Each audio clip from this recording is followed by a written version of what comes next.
ఈ యొక్క పునరుద్ధాన దినం ప్రభు యొక్క ఘనమైన నామాన్ని కీర్తించడానికి ప్రభు మనకిస్తున్నటువంటి శ్రేష్టమైనటువంటి అవకాశాన్ని బట్టి మరొకసారి దేవునికి స్తోత్రాలు చెల్లించుకుందాం. హల్లెలూయా, హల్లెలూయా. ఎందుకంటే ఈ సమయము లేక, ఈ తరుణము లేక నశించిపోవచ్చున్న వారు అనేక మంది. ఈ లోక యాత్ర కూడా ముగించినటువంటి వారు లేకపోలేదు.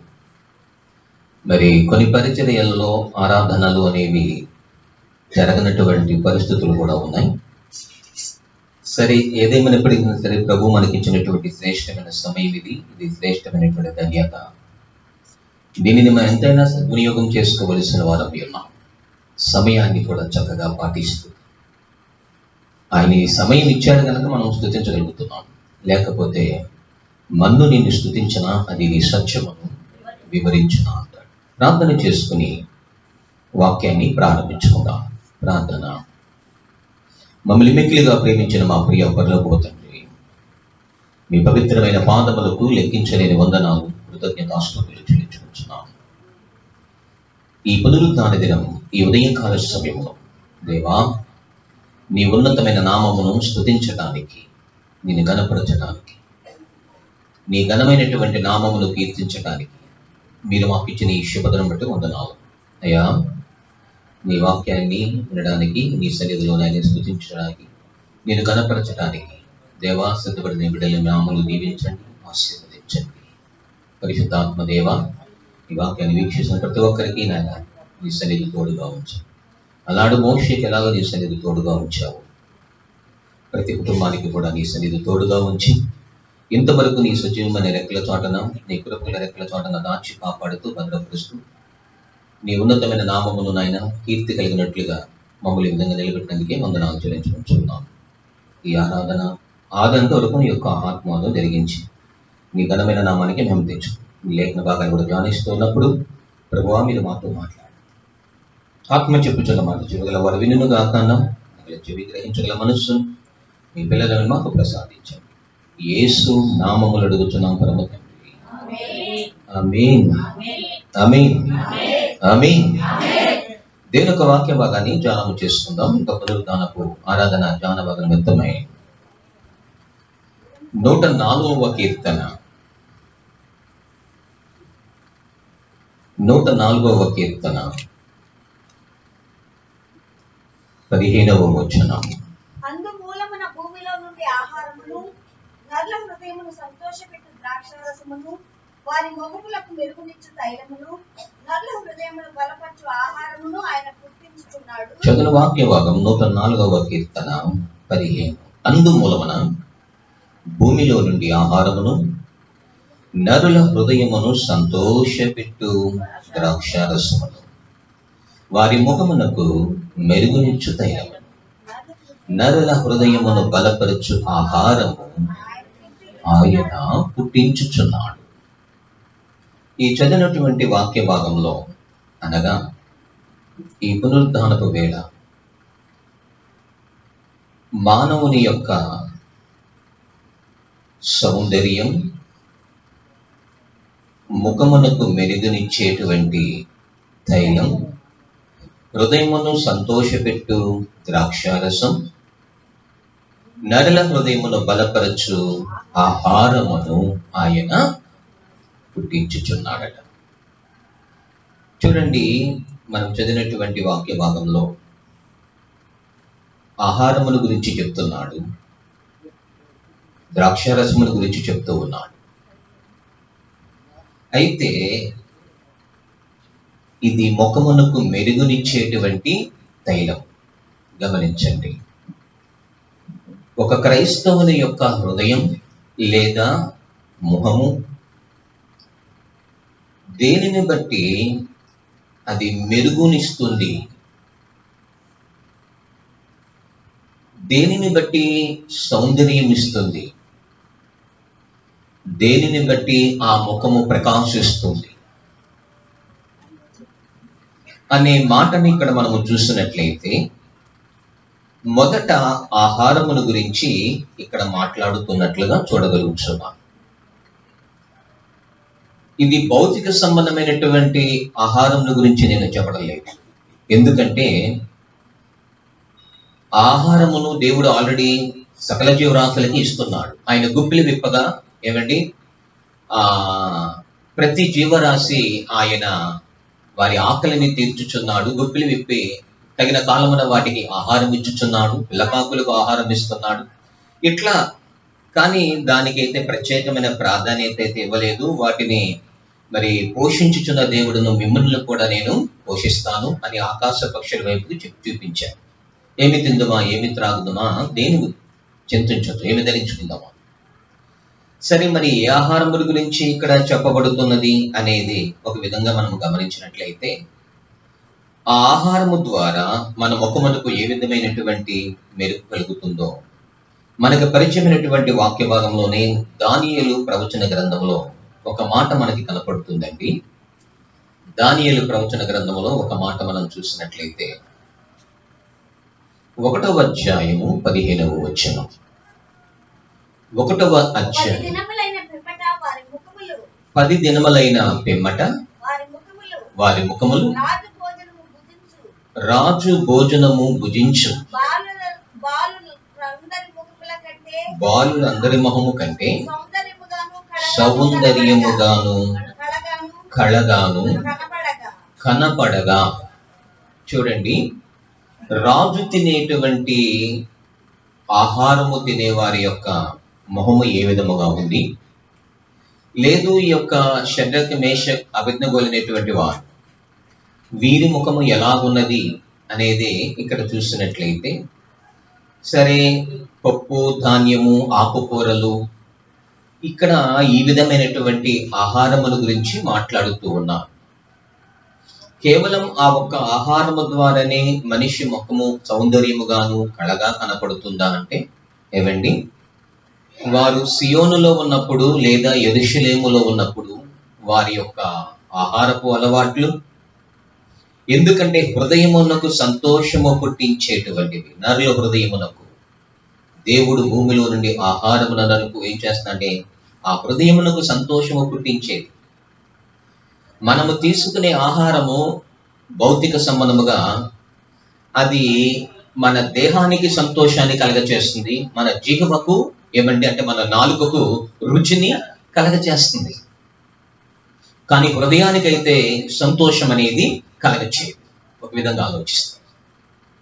అలాగే వీరికి మొదటి నుంచి ఏ ఆహారము అలవాటు అంటే ఆత్మ సంబంధమైనటువంటి ఆహారము లేదా దేవుని వాక్యము అనేటువంటి అనుదిన ఆహారం. అందుకే క్షయమైనటువంటి ఆహారమును గురించి మాట్లాడతాడు, అక్షయమైనటువంటి ఆహారమును గురించి మాట్లాడతాడు. మీ రోకలిని ఇచ్చి ఎందుకో మీ కష్టమును వ్యయపరిచెదరు అంటాడు. అది సంతుష్టి ఇవ్వలేదు, కానీ ఆత్మీయ ఆహారము హృదయానికి ఏం కలగజేస్తుందంటే సంతుష్టిని కలగజేస్తుంది. ఆ హృదయం ఎప్పుడైతే సంతోషముగా ఉంటుందో, హృదయం ఎప్పుడైతే నెమ్మదిగా ఉంటుందో, హృదయములో దేవుని వాక్యం ఎప్పుడైతే నివాసం చేస్తుందో, మన ముఖము మెరుగునిచ్చేటువంటి లేదా మన ముఖములో ఒక సౌందర్యం లేదా మన ముఖములో ఏమండి ఒక కళ, ఎవరి హృదయములో అయితే దేవుని వాక్యం ఉంటుందో వారి యొక్క ముఖములో వారు వాక్యమును ధ్యానిస్తున్నారు, వాక్యాన్ని చదువుతున్నారు లేదా వాక్య ప్రకారముగా వాళ్ళు జీవిస్తున్నారు అనటానికి ఒక సౌందర్యము ఆత్మ సంబంధమైనది వారి యొక్క మోములో కనపడుతూ ఉంటది.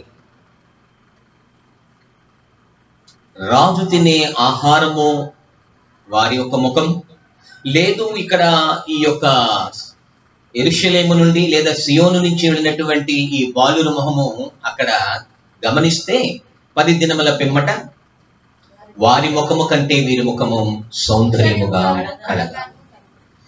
119వ కీర్తన 130వ శరణములో ఒక మాట చెప్తూ అంటాడు, నీ వాక్యము వెల్లడెగుతోడనే ఏమండి వెలుగు కలిగెను అన్నాడు. ఏం కలిగిందట? వెలుగు కలిగింది.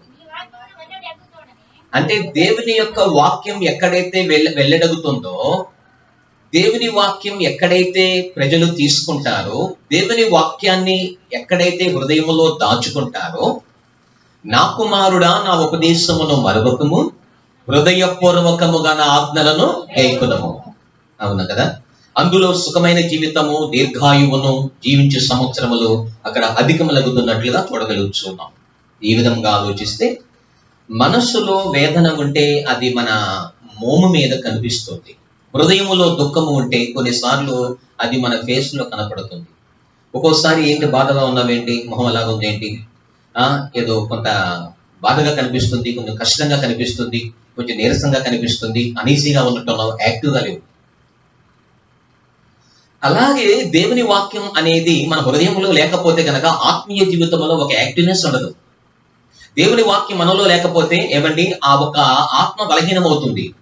చివరికి అది బలహీనమైపోయి పైకి జీవించుచున్నావే గాని లోపల మృతుడివే అని చెప్తున్నాడు. ఆహారం తినకపోతే ఏమవుతుంది, దేహము అలా అలా అలా క్షీణించిపోతుంది. దేహానికి ఆహారం అంత ప్రాముఖ్యము, మన ఆత్మకు కూడా, మన హృదయానికి కూడా దేవుని యొక్క వాక్యం అంతే ప్రాముఖ్యం. అది వెల్లడిగినప్పుడే ఏమవుతుందంటే అక్కడ వెలుగు కలుగును అన్నాడు. 23వ కీర్తనలో ఒక మాట చెప్తూ అంటాడు, నీవు నాకు భోజనమును సిద్ధపరిచితివి. చూడండి అక్కడ వాక్యములో 23వ కీర్తనలో, నేను నా శత్రువుల ఎదుట నీవు నాకు భోజనము సిద్ధపరచుదువు. నీవు నాకు భోజనమును సిద్ధపరిచెదవు, నూనెతో నా తల అంటియున్నావు, నా గిన్నె నిండి పొర్లుచు ఉన్నది. ఇది తైలమునకు సాదృశ్యం, వారి ముఖమునకు మెరుగునిచ్చు తైలం. పైనేమో ఆహారమును నరుల హృదయమునకు సంతోష పెట్టించే ద్రాక్షరసము అని చెప్తున్నారు. గిన్నె నిండి పొర్లేది. దాని ముందు ఏం చెప్తున్నాడు, శత్రువా, మిత్రుడా, ఎవరైనా కావచ్చు, భోజనమును ఏం చేశావట, నువ్వు సిద్ధం చేశావు. దేవుడు తన ప్రజలకు ఏమి ఏర్పాటు చేస్తున్నాడు అంటే భోజనమును సిద్ధపరిచి, ఆ తర్వాత అంటున్నాడు, నా గిన్నె నిండి, ఆ గిన్నె నిండి ఏమవుతుందట, పొర్లుచున్నది. మొదట భోజనం, తర్వాత తైలముతో ఆ తలను అంటి ఉన్నాడు. మూడవది నా గిన్నె ఏమంటుందట, పొర్లుచున్నది, నిండి పొర్లుచున్నది. ఇలా మానవుని యొక్క హృదయములో సంతోషమునిచ్చే లేదా దేవుని యొక్క వాక్యముని గురించి మొదటి కీర్తనలో యెహోవా యొక్క ధర్మశాస్త్రమునందు ఆనందించుచు హృదయపూర్వకముగా మనఃపూర్వకముగా దివారాత్రులు దానిని ధ్యానించువాడు ధన్యుడు. యోగ్యమైనటువంటి మంచి మనస్సుతో వాక్యమును విని దానిని అవలంబించువాడు 30దంతలుగా 60దంతలుగా 100ంతలుగా ఫలించును. కనుక ఈ విధముగా ఆలోచిస్తే మనం తీసుకునే అనుదిన ఆహారం అనగా వాక్యము అనే ఆహారం ఎప్పుడైతే మనం ప్రతిరోజు కలిగి ఉంటామో, ఈ ప్రవచన వాక్యములో చదువువాడు, వినువాడు, వాటిలో ఉన్న విషయాలు గైకొనువాడు ధన్యుడు అని చెప్తూ ఉన్నాడు. కనుక మనం దేవుని వాక్యము ఎంతైతే మనము ఎప్పుడై ధ్యానిస్తామో, చదువుతూ ఉంటామో, మన ముఖము కళగాను సౌందర్యముగాను ఉంటుంది. ఎందుకంటే అక్కడ వెలుగు ప్రకాశిస్తుందిగా. వాక్యం ఎక్కడైతే వెలుగుతుందో అక్కడ ఏం ప్రకాశిస్తుందట, వెలుగు కలుగుతుంది. చీకటిలో సంచరించేటువంటి తెగుళ్ళు, మధ్యాహ్నమందు పాడు చేయు రోగములు, రాత్రి వేళ కలుగు భయం. ఈ చీకటిలో సంచరించేవి భయమును కలగ చేసేటువంటి చీకటి. కానీ వెలుగు ఏం కలగ చేస్తుందట, ఏమండి, నీ వాక్యం ఎక్కడైతే వెళ్ళడగుతుందో అక్కడ ఏమి కలుగుతుందంటే వెలుగు కలుగుతుంది. అంటే దేవుని వాక్యం మన గృహంలో ఉంటే, దేవుని వాక్యం మన హృదయంలో ఉంటే అక్కడ ఏం కలిగినట్టు, వెలుగు కలిగినట్లు. చీకటి అనేది మన దరిదాపుల్లోకి రాదు. లేదా చీకటిలో సంచరించే తెగుళ్ళు లేదా వైరస్, ఇట్లా పగటిపూట ఎగిరే బాణములు, మధ్యాహ్నమందు పాడు చేయు రోగములు, ఇట్లా మనిషిని ఏం చేస్తున్నాయి అంటే పాడు చేసేయి, భయమును కలగ చేసేయి, తెగుళ్ళు, నాశనాన్ని కలగ చేసేవి. వీటన్నిటికీ ఒకటే పరిష్కారం ఏంటయ్యా అంటే, వెలుగు ఎక్కడైతే ప్రకాశిస్తుందో, అంటే వాక్యం ఎక్కడైతే వెళ్ళడగుతుందో అక్కడ ఏం కలుగుతుంది అంటే వెలుగు అనేది కలుగుతుంది. ఆ వెలుగు యేసుక్రీస్తే. వాక్యం వెలుగు. అందుకే ఆ వాక్యములో నుండే, ఆ వెలుగులో నుండే ఏమి కలుగుతుందట? ఏమంటే ఆది యందు వాక్యముండును, వాక్యము దేవుని యందును, వాక్యమే శరీరధారిగా ఈ లోకంలో సంచారము చేయుచున్నది. ఆయనలో జీవం ఉండెను, ఆ జీవము మనుష్యులకు వెలుగై ఉండెను. వాక్యం ఎలా మారుతుంది? జీవాహారముగా మారుతుంది. వాక్యములో ఏమున్నదంట? జీవం ఉందట. ఆ వెలుగులో ఏముంది? జీవము ఉన్నది అని రాస్తారు. ఆయనలో జీవం ఉంది, ఆ జీవం ఎలా మారుతుంది? వెలుగుగా ప్రకాశిస్తుంది. వాక్యము అనేటువంటిది ఎక్కడైతే వెళుతుందో అక్కడ వెలుగు ప్రకాశిస్తుంది.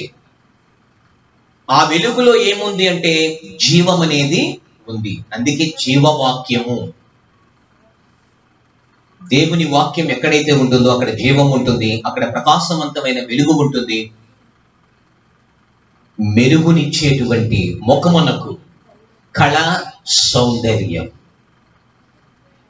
కొన్నిసార్లు జీవకళ కనబడుతుంది అంటారు. ఏం కళ కనబడుతుందట?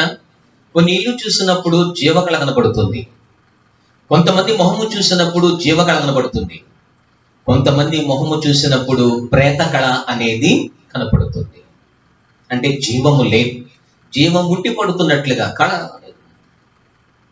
ఆధ్యాత్మిక సంబంధమైన జీవితంలో ప్రతి క్రైస్తవుడు మొదట దేవుడు చూసేది ఏమిటి అంటే, ఏవండి, మనము కళగా ఉన్నామా, సౌందర్యముగా ఉన్నామా? దేవుని వాక్యం అనుదినము మనము కలిగి ఉన్నామా? అక్కడ వెలుగు ప్రకాశిస్తుంది.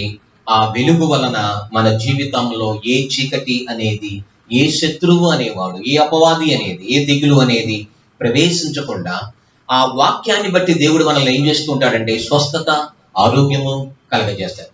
ఎందుకంటే తన వాక్కును పంపి వారిని బాగు చేశాడు. అబ్రహాముకు దేవుని వాక్కు లేదా వాక్యము ప్రత్యక్షమైంది. దేవుడు ప్రత్యక్షమని చెప్తారు. వాక్యం అనేది వాక్యం అక్కడ వెళ్ళడానికి ఏమవుతుంది? వెలుగు కలుగుతుంది. ఎక్కడ వాక్య ప్రత్యక్షత ఉంటుందో అక్కడ వెలుగు. ఎవరి హృదయంలో దేవుని వాక్యం ఉంటుందో అక్కడ వెలుగు. ఎవరి హృదయంలో దేవుని యొక్క వాక్యం అనేది ప్రకాశిస్తుందో అక్కడ జీవం. వారి జీవితాలు కళగా ఉంటాయి, వారి కుటుంబాలు కళగా ఉంటాయి. ఏమండి? సౌందర్యముగా, అందముగా ఉంటాయి. చూద్దాం మరొక వాక్య భాగాన్ని మనం గమనించినట్లయితే 34వ కీర్తనలో మనకు పరిచయమైనటువంటి వాక్య భాగమే 5వ వచనములో అంటాడు, వారు ఆయన తట్టు చూడగా ఏం కలిగిందట? వారికి వెలుగు కలిగిను, వారి ముఖములు ఎన్నడును లజ్జింపకపోయును. దేవునికి స్తోత్రాలు చెప్దామా? వారు ఆయన తట్టు చూడగా అంటే మనకి వెలుగు ఎలా కలుగుతుంది? ఒకటి వాక్యము ద్వారా, అనుదిన ఆహారమైనటువంటి దేవుని వాక్యాన్ని తీసుకోవడం ద్వారా మన కుటుంబాలు లేదా మన జీవితాలు, మన బ్రతుకులు, మన హృదయాలు, ఏవండి, మన మోము అనేది చాలా సౌందర్యముగా, కళగా ఉంటుంది. అతడు నీ సౌందర్యమును కోరువాడు అన్నాడు పరమగీతములో. ఏమి కోరేవాడట? ఆయన నీ సౌందర్యమును కోరువాడు ఆయన. సరే, ఇక్కడ 34వ కీర్తనలు అంటున్నాడు, వారు ఆయన తట్టు ఆయన తట్టు చూస్తే మొదట ఏం కలుగుతుందంటే వెలుగు కలుగుతుందట. ఆకాశమందు ఆసీనుడా నీ తట్టు నాకు అందెలెత్తుతున్నాను. ఆకాశములో ఆసీనుడైనటువంటి వాడా, ఆకాశమందు ఆసీనుడైన వాడా, నీ వైపుగా నాకు అందెలెత్తుతున్నాను. అంటే ఆయన వైపుకు చూసినప్పుడు ఏం కలుగుతుంది? వెలుగు కలుగుతుంది. కొన్నిసార్లు గర్విష్ఠులు, అహంకారులు, నిందలు, అవమానములు, అగచాట్లు, ఈ వైరస్ వలన ఎన్నో కుటుంబ వ్యవస్థలు కొన్ని అవమానములకు గురైనటువంటి పరిస్థితులు.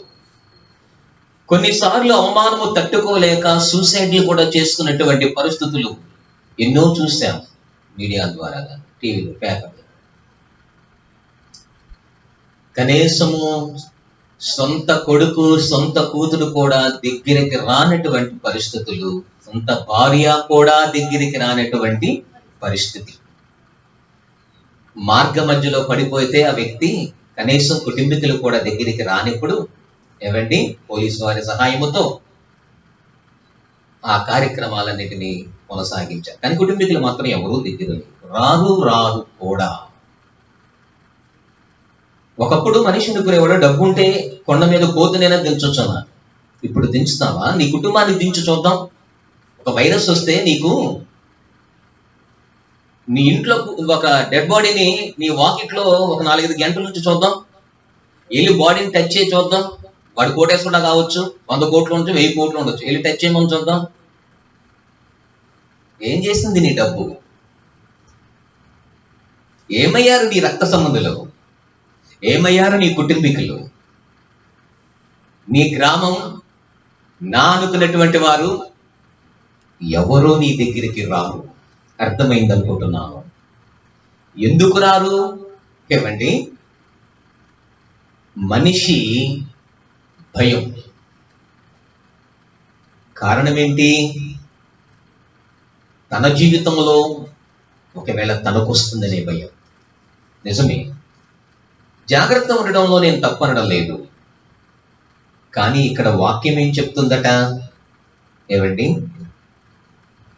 నిందలు, అవమానములు, అహంకారుల యొక్క నిందలు, గర్విష్ఠుల యొక్క తిరస్కారములు మా మీద అధికముగా వచ్చి ఉన్నది. ఎలా వచ్చినాయి అటండి?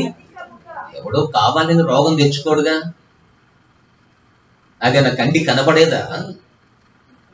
అవును. కనుక ఎన్ని నిందలు, ఎన్ని అవమానాలు. నిజమే. కానీ ఇక్కడ వాక్యంలో కీర్తనకాడిన దావీదు అంటున్నాడు, ఆకాశమందు ఆశీనుడా. ఎన్ని నిందలు ఎదురైనా, మన జీవితంలో ఎన్ని అవమానాలు ఎదురైనా, ఎన్ని ప్రతికూలత ఎదురైనా, మనము చూడవలసినది ఎవరి వైపు అంటే దేవుని వైపు. ఇప్పటి వరకు డబ్బు వైపుకు చూసావా? బంధువుల వైపు చూసావా? ఏమండి, నీ కుమారుడు కుమార్తె వైపు చూసావా? నీ రక్తతంతుల వైపు చూసావా? వీళ్ళందరూ ఉన్నారులే, వాళ్ళు ఉన్నారులే, వీళ్ళు ఉన్నారులే, నాకేంటి అనుకున్నామేమో. అని ఒకటి మాత్రం గమనించు, వారే నిన్ను అవమానపరిచే పరిస్థితులు, వారే నిన్ను తిరస్కరించే పరిస్థితులు, వారే నీకు దూరముగా ఉండేటువంటి పరిస్థితులు. చూసారా? కానీ ఆకాశం అన్నటువంటి ఆఖరైన దేవాది దేవుడు మాత్రం ఆయన ఎప్పుడు ఆయన వైపుకు చూసినప్పుడు ఆయన సమీపముగా ఉండేటువంటి దేవుడు. కొట్టబడినటువంటి వ్యక్తి, కొన ఊపిరితో పడి ఉన్నటువంటి వ్యక్తి దగ్గరకు వెళ్ళినటువంటి దేవుడు. దేవునికి స్తోత్రాలు చెప్దామా? నీవు ఏ బలహీనతతో ఉన్న దగ్గరికి వచ్చేది, ఏ వ్యాధితో ఉన్న దగ్గరికి వచ్చేది, ఏ బాధతో ఉన్న దగ్గరికి వచ్చేది.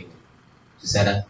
ఈ విధంగా ఆలోచన చేస్తే వారు ఆయన తట్టు చూడగా వారికి ఏం కలిగిందంటే వెలుగు కలిగింది. ఇక నుంచైనా మన జీవితంలో మనుషుల వైపుకు కాకుండా, ఏవండి, పారంపర్యాచారాలు పద్ధతుల వైపుకి, లోకం వైపు కాకుండా దేవుని వైపుకు చూడడం నేర్చుకోండి. కొన్ని వ్యాధులు, కొన్ని వైరస్, కొన్ని బాధలు మనకి నేర్పించే ఆత్మీయ పాఠం ఏంటంటే, అబ్బాయి మనకెంతమంది ఉన్నా మన చుట్టూ, వాళ్ళున్నారులే వీళ్ళున్నారులే అని ఒకవేళ వాళ్ళ వైపు చూసుకుని నీ జీవితంలో ఒకవేళ అతిశయిస్తావేమో, గర్విస్తావేమో, నాకేంట్లో అనుకుంటావేమో, నీ దగ్గరికి ఎవరు రానే రాను. కానీ మన దగ్గరికి వచ్చేవాడు మన ప్రభువైనటువంటి యేసుక్రీస్తు. ఎప్పుడు అంటే వారు ఆయన తట్టు చూడగా వారికి వెలుగు కలిగను, వారి ముఖములు ఎన్నడను లజ్జింపక. నిజమే, కొన్ని అవమానకరమైన పరిస్థితులు, ఏమంటే కొన్ని దుఃఖముతో కూడిన పరిస్థితులు, కొన్ని బాధతో కూడిన పరిస్థితులు, కొన్ని నిందల అవమానాలు. కనుక ఏమంటున్నాడంటే లజ్జింపకపోవు. ఎటు చూస్తున్నాం మనం? విశ్వాసమునకు కర్తయు దానిని కొనసాగించు యేసు వైపుకు చూచుచు ఈ పందెపు రంగములో ఓపికతో పరిగెత్తు. దేవుని వైపుకు చూస్తే ఏమండి వెలుగు కలుగుతుంది. మనుషుల వైపుకు చూస్తే అవమానం కలుగుతాయి. యేసు వైపుకు చూస్తే ప్రకాశవంతమైన వెలుగు, లోకం వైపుకు చూస్తే భయంకరమైనటువంటి చీకటి, అవమానములు, నిందలి. కనుక ప్రభు వైపుకు చూడు, విశ్వాసమునకు కర్త ఆయనే, దాన్ని కొనసాగించు యేసు వైపు. యెషయా ప్రవచన గ్రంథంలో అన్నారు కదా, ఏమండి, యెహోవా కొరకు ఎదురు చూచువారు నూతన బలం పొందుదురు అన్నాడు. ఇలారా, కనుక మనం చాలా సార్లు మరి లోక పారంపర్యాచారాల వైపుకు చూసి, లోక పద్ధతుల వైపుకు చూసి, మనుషుల వైపుకు చూసి, లేదంటే కనుక ఇలా లోక ఆశల వైపుకు చూసి మనిషి ఏమైపోతున్నాడు అంటే చీకటికి దగ్గరైపోతున్నాడు. అంటే లోకానికి దగ్గరైపోతున్నాడు. ఐగుప్తి అనగా ఏమంటే చీకటి, లోకం. ప్రభు వైపుకు చూడు, నీకేం కలుగుతుందంటే వెలుగు కలుగుతుంది. యేసు వైపు చూడు, నీ భారమంత తీరు. యేసు వైపు చూడు, నీ భారమంత తీరు. తీరానికి చేరు, తీరానికి చేరు. ఎంత దూరమైనా, అది ఎంత భారమైనా, ఎంత దూరమైనా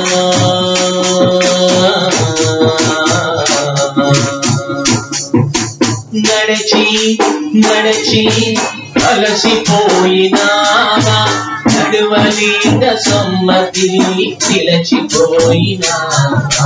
నడచి నడచి అలసిపోయినావా, నడువలేక సమ్మతి నిలచిపోయినావా.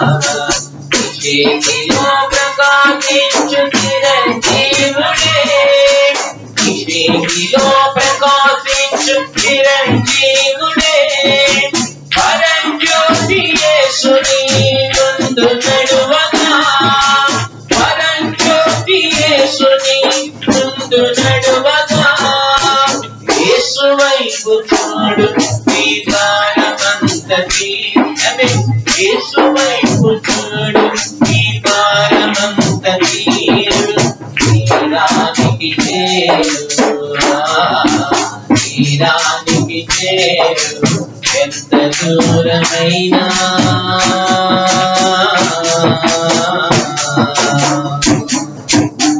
స్తోత్రం, హల్లెలూయా. ఏమండి, పరంజ్యోతి యేసు. ఏ జ్యోతి అంటే ఆయన పరంజ్యోతి. నిషేధిలో ప్రకాశించే చిరంజీవి అని ఆయన వైపుకు చూస్తే వారు ఆయన తట్టు చూడగా. చూద్దాం, పరిస్థితులు మన ముందు ఎలాగున్నా ఆయన వైపుకు చూద్దాం. బలహీనముగా ఉన్నామా, ఆయన వైపుకు చూద్దాం. ప్రతికూలతలో ఉన్నామా, ఆయన వైపుకు చూద్దాం. ఇరుకులలో ఉన్నామా, ఆయన వైపుకు చూద్దాం. ఇబ్బందుల్లో ఉన్నామా, ఆయన వైపుకు చూద్దాం. లేదా మానసికమైన ఒత్తిడులకు గురవుతున్నామా, ఆయన వైపుకు చూద్దాం. ఆర్థిక సంక్షేమములో ఉన్నామా, ఆయన వైపుకు చూద్దాం. అనారోగ్య పరిస్థితుల్లో ఉన్నామా, ఆయన వైపుకి చూద్దాం. వారు ఆయన తట్టు చూడగా వారికి వెలుగు కలిగిందట. యెహోవా యందు భయభక్తుల గలవారకు మీ కొరకు నీతి సూర్యుడు ఉదయించును. దేవునికి స్తోత్రం చెప్దామా? ఏం ఉదయిస్తుంది? వారాయన తట్టు చూడగా వెలుగు కలిగింది అన్నాడు. ఏంటో వెలుగు? నీతి సూర్యుడు అనే వెలుగు. యెహోవా యందు భయభక్తుల గలవారు మీ కొరకు నీతి సూర్యుడు ఉదయించును. నీతి సూర్యుడు ఉదయించును. ఆయన రెక్కల క్రింద ఆరోగ్యము కలదు. ఆయన రెక్కలు మనకి ఏమిస్తున్నాయట అంటే ఆయనలో ఏం ప్రకాశిస్తుంది? ఆయన ఎవరు అంటే నీతి సూర్యుడు. ఆయన వైపుకు చూస్తున్న ప్రతి ఒక్కరిపై ఆయన నీతి సూర్యుడిగా ప్రకాశిస్తాడట. ఆయన రెక్కలు ఏమిస్తున్నాయి అంటే ఆరోగ్యమునిస్తున్నాయి.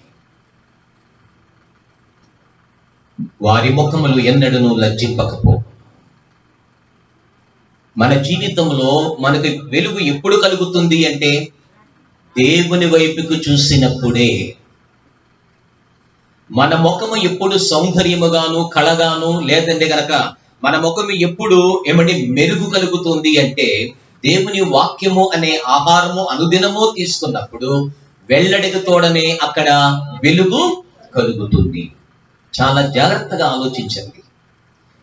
ఈ దినాలలో ఎక్కడ చూసినా ఏదో ఒక మానసికమైనటువంటి రుగ్మత, ఎదురయ్యే కష్టాలు, బాధలు మనిషిని ఏం చేస్తారంటే కృంగతీయొచ్చు.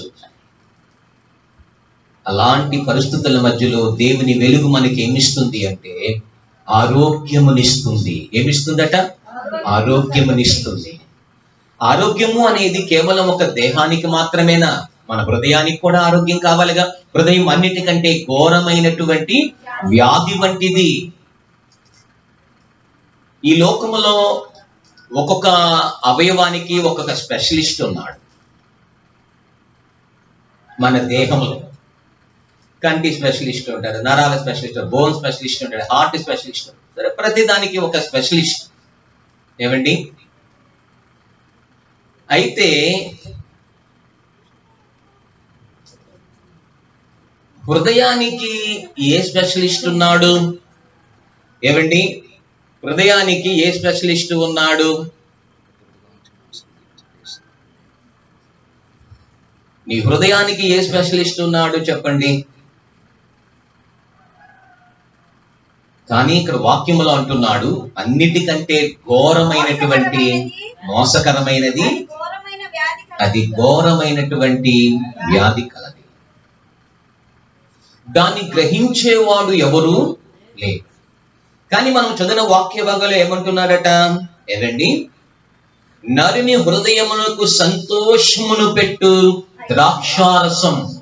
నరుని హృదయానికి ఏం కలగజేస్తుందంట? సంతోషం. హృదయములో దుఃఖము ఉంటది. చాలా మందికి ఒకడు పైకి నవ్వుచూ ఉండను గాని హృదయములో దుఃఖం ఉండవచ్చును అన్నాడు సామెతల గ్రంథము. హృదయములో దుఃఖమున్న వారు ఏమండి 180 మంది పైనే ఉంటారు. సరే, కానీ ఇక్కడ వాక్యం ఏం చెబుతుంది? దాన్ని గ్రహించేవాడు ఎవడునూ లేడు. ఆయన రెక్కలు మనకు ఆరోగ్యం ఇస్తాయి. అంటే ఇక్కడ మన హృదయమునకు స్వస్థత, మన హృదయానికి ఆరోగ్యం, మన హృదయానికి నెమ్మది. ఎన్ని ఉన్నా కొన్నిసార్లు నెమ్మది ఉండదు. ఎంత ధనం ఉన్నా నెమ్మది ఉండదు, ఎంత ఆస్తి ఉన్నా నెమ్మది ఉండదు. ఏమండి, కుటుంబం ఎంతమంది ఉన్నా ఒకసారి నెమ్మది ఉండదు.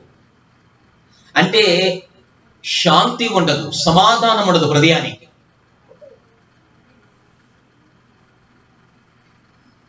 కానీ ఆ హృదయమును బాగు చేసి, ఆ హృదయానికి స్వస్థతనిచ్చి, ఆ హృదయానికి నెమ్మదినిచ్చి, ఆ హృదయాన్ని బాగు చేయగలిగిన వాడు యేసు ఒక్కడే. అంటే దేనితో బాగు చేస్తాడు ఆయన? తన వెలుగుతో బాగు చేస్తాడు. దేవునికి స్తోత్రం. పిల్లలను బాక్సులో పెడతాడు. నెలలు నిండక ముందు పుట్టిన వారిని. లేదు, పిల్లలు పుట్టిన వెంటనే వాళ్ళకి కామెరల్లాగా వస్తూ ఉంటాయి. ఏమండి, చిన్న బేబీకి ఏం చేస్తారు చెప్పండి? ఒక బాక్సులో పెట్టి ఒక లైట్ అనేది ఫోకస్ వాళ్ళ మీద పడేటట్టుగా, లేదంటే తల్లి గర్భములో ఆ బేబీకి కావలసినటువంటి ఆ వేడి, ఆ లోపల ఉష్ణోగ్రత అనేది ఎంత కావాలో అంత ఆ బాక్సులో ఏం చేస్తారంటే ఆ వెలుగు, ఆ వేడి అదేమవుతుంది అంటే, ముందు ఒకవేళ ఒక వారం 10 రోజులు లేక 20 రోజులు ముందు పుట్టిన ఆ కిరణాలు, ఆ వెలుగు కిరణాలు లేదంటే కనుక ఆ బాక్సులో పెట్టినప్పుడు ఆమెర్లు స్వస్థత కలుగుతుంది. ఏమండి, లేదంటే కనుక బేబీ మరలా ఆ గ్రోత్ అనేది కలుగుతుంది. అంటే ఆ వెలుగు మనకేమిస్తుంది అంటే ఆత్మీయ ఎదుగుదల మనలోకి ఇస్తుంది అన్నమాట. మనలో ఉన్న ఒక రోగాన్ని ఒక లైట్ ద్వారా, అంటే మానవుడు సృష్టించిన లైట్ ద్వారా చిన్న బేబీకి ఏ విధముగా అలా ఫోకస్ పెడితే కామెర ఎలా తగ్గుతాయో, అలాగే ఆ వెలుగు మనకేమిస్తుంది అంటే ఆయన రెక్కల క్రింద, లేదా ఆయన రెక్కలు మనకేమిస్తున్నాయి? ఆ వెలుగు మనకేమిస్తుంది అంటే స్వస్థత, ఆరోగ్యం. అంటే అది హృదయానికి స్వస్థత ఇస్తుంది, మనస్సుకు స్వస్థత ఇస్తుంది. ఏమంటే దేహానికి కూడా ఏమిస్తుందట? స్వస్థత ఇస్తుంది. అప్పుడు ఆ హృదయం ఎలా ఉంటుంది అంటే సంతోషకరమైనటువంటి హృదయం, ఆనందకరమైనటువంటి హృదయం. ఇక్కడ మనం చదివిన వాక్య భాగంలో కూడా అదే చెప్తున్నాడు. వారు ఆయన తట్టు చూడగా, ఆయనలో ఉంచి వచ్చే ప్రకాశవంతమైనటువంటి ఆ వెలుగు మనల్ని ఏం చేస్తుంది అంటే స్వస్థతనిస్తుంది, నెమ్మదినిస్తుంది, ఆరోగ్యంనిస్తుంది, మన హృదయములో సంతోషాన్ని కలగజేస్తుంది. ఈ విధముగా ఆధ్యాత్మిక సంబంధమైన జీవితంలో మన ఆదిపితుడైనటువంటి మోషే, నిర్గమాకాండము 34వ అధ్యాయములో మనం గమనించినట్లయితే 29వ వచనములో ఒక మాట అక్కడ మనం చూస్తాం. చూడండి, మోషే సీనాయి కొండ దిగుచుండగా శాసనములు గల ఆ 2 పలకలు మోషే చేతిలో ఉండెను. అతడు ఆ కొండ దిగుచుండగా ఆయన అతనితో మాట్లాడుచున్నప్పుడు తన ముఖ చర్మము ప్రకాశించిన సంగతి మోషేకు తెలిసి ఉండలేదు. ఏమండి, ఇక్కడ ఒక విషయాన్ని మనము గమనించినట్లయితే, దేవునితో సహవాసం. ఎవరితో సహవాసం అట? దేవునితో సహవాసం. జాగ్రత్తగా వినండి. మొదటిది ఆత్మీయ ఆహారం, అనగా వాక్యం అనేటువంటి ఆహారం. రెండవది ఆయన వైపుకు చూస్తే, విశ్వాసమునకు కర్తయు దాన్ని కొనసాగించు ఆయన వైపుకు చూస్తే, నిందల మధ్యలో, అవమానాల మధ్యలో, ఇరుకులు, ఇబ్బందులు, వ్యాధి బాధలు, ఆర్థిక మానసికమైన ఒత్తిడుల మధ్యలో ఆయన వైపుకు చూస్తే ఏం కలుగుతుందంటే ఆరోగ్యము అనేది కలుగుతుంది, ఆ వెలుగు కలుగుతుంది. రెక్కల ఆరోగ్యం ఇస్తున్నాయి, వారు క్రొవ్విన దూడవలే గంతులు వేస్తారు అని చెప్పారు. ఇక్కడ మూడవది దేవునితో సహవాసం చేయటం ద్వారా. మోషే ఉపవాసం ఉండి 40 దినాలు ప్రార్థన చేశాడు. అంటే దేవునితో సహవాసం అంటే ఉపవాసము ద్వారా, దేవునితో సహవాసము అంటే ప్రార్థన ద్వారా.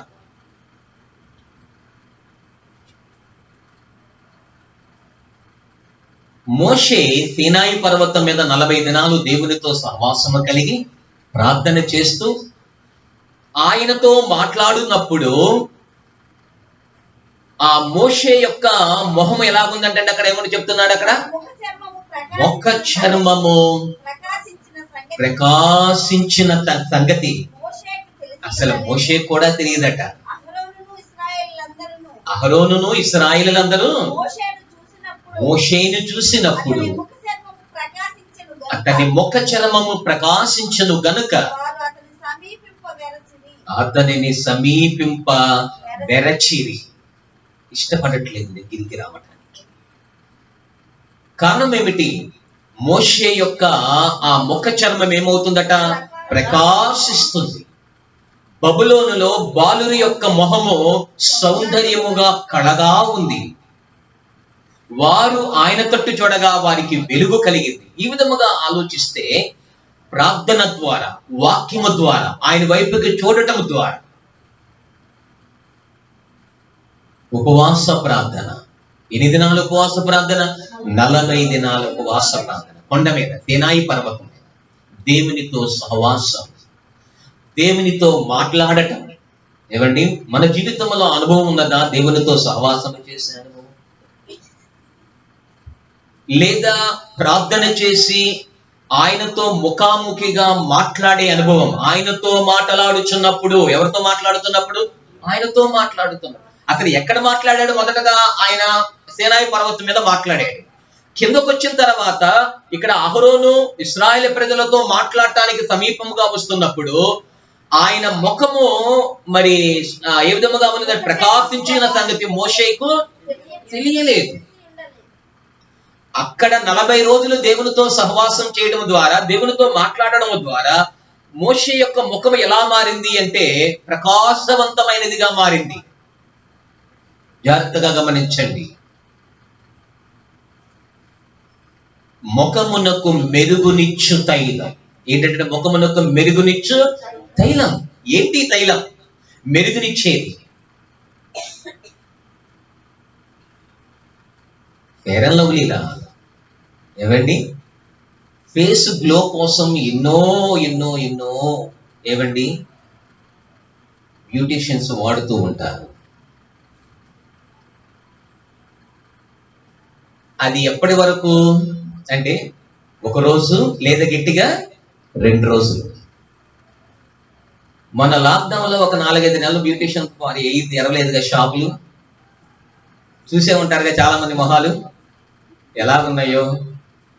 క్రాపులు పెరిగిపోయి బ్యూటిషియన్ వెళ్ళకపోతే ఆ ఫేసులు అంటే ఒరిజినల్ అన్నమాట. ఏంటది? ఒరిజినల్.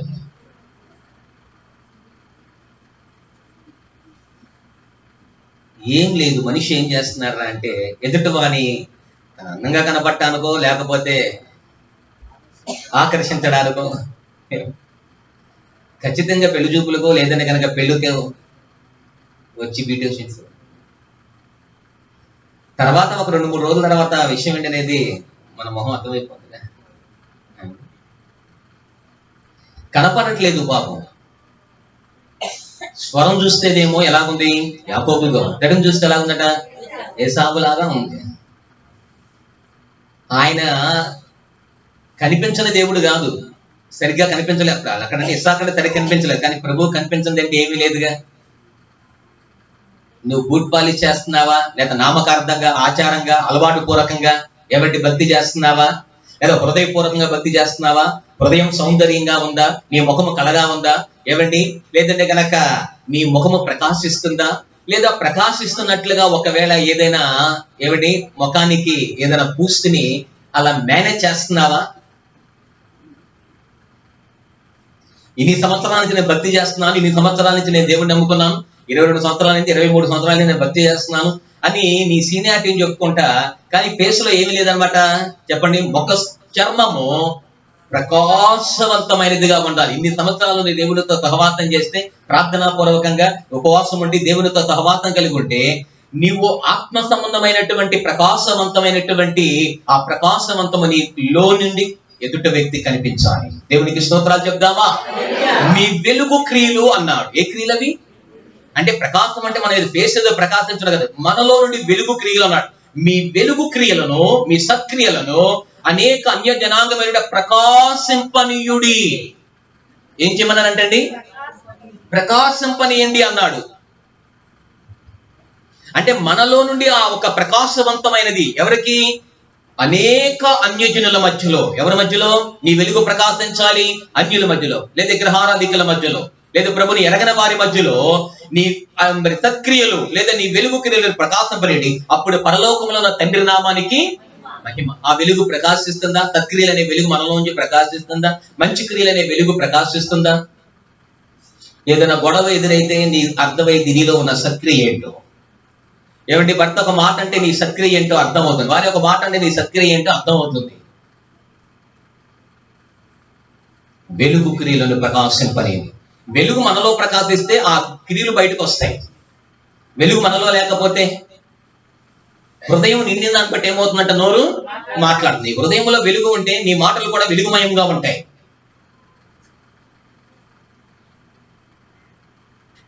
ఇక్కడ అదే చెప్తున్నాడు.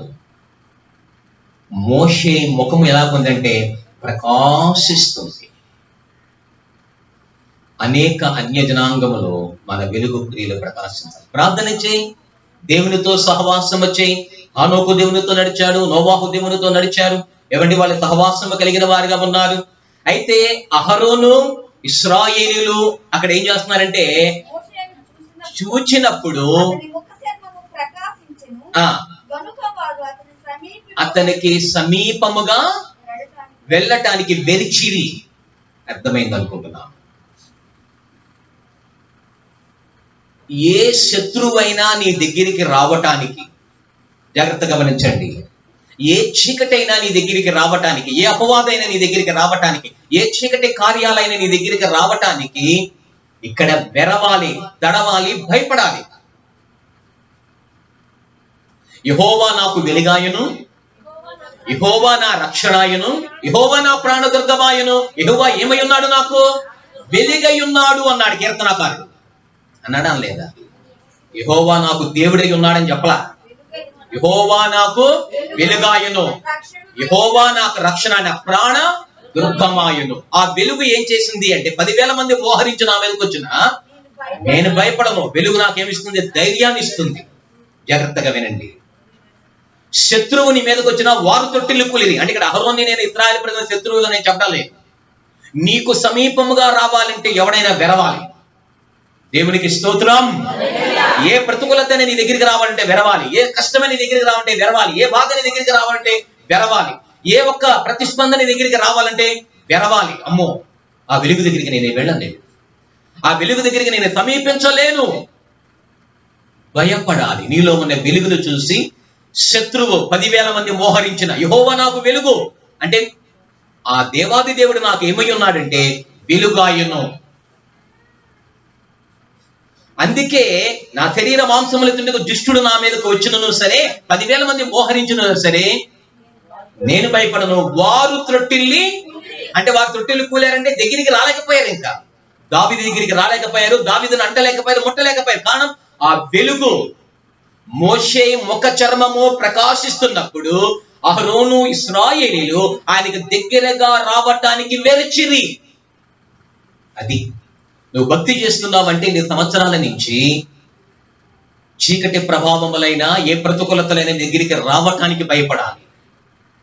ఎవడును తరమకుండానే దుష్టుడు ఎలా పారిపోతాడు? నీలో ప్రకాశవంతమైన వెలుగు ఉన్నప్పుడు దుష్టుడు నీ దగ్గరకు రాలేడు. వెరవాలి. వచ్చిన వారు త్రొట్టిల్ని భయపడిపోతుంటాం. చిన్న విషయానికి భయపడిపోతాం, బ్రతుకులతో భయపడిపోతుంటాం, ఏమంటే వైరస్కి భయపడిపోతూ ఉంటాం. ఆధ్యాత్మికతమైన జీవితంలో దేవునితో సహవాసం చేసేవాడు దేనికి భయపడడు. దేవునితో సహవాసము చేసేటువంటి వాడు అనేక అన్యజనాంగములను తన యొక్క సత్క్రియలను ప్రకాశింపచేసి ఆ దేవుడి నామానికి మహిమార్థముగా జీవిస్తాడు.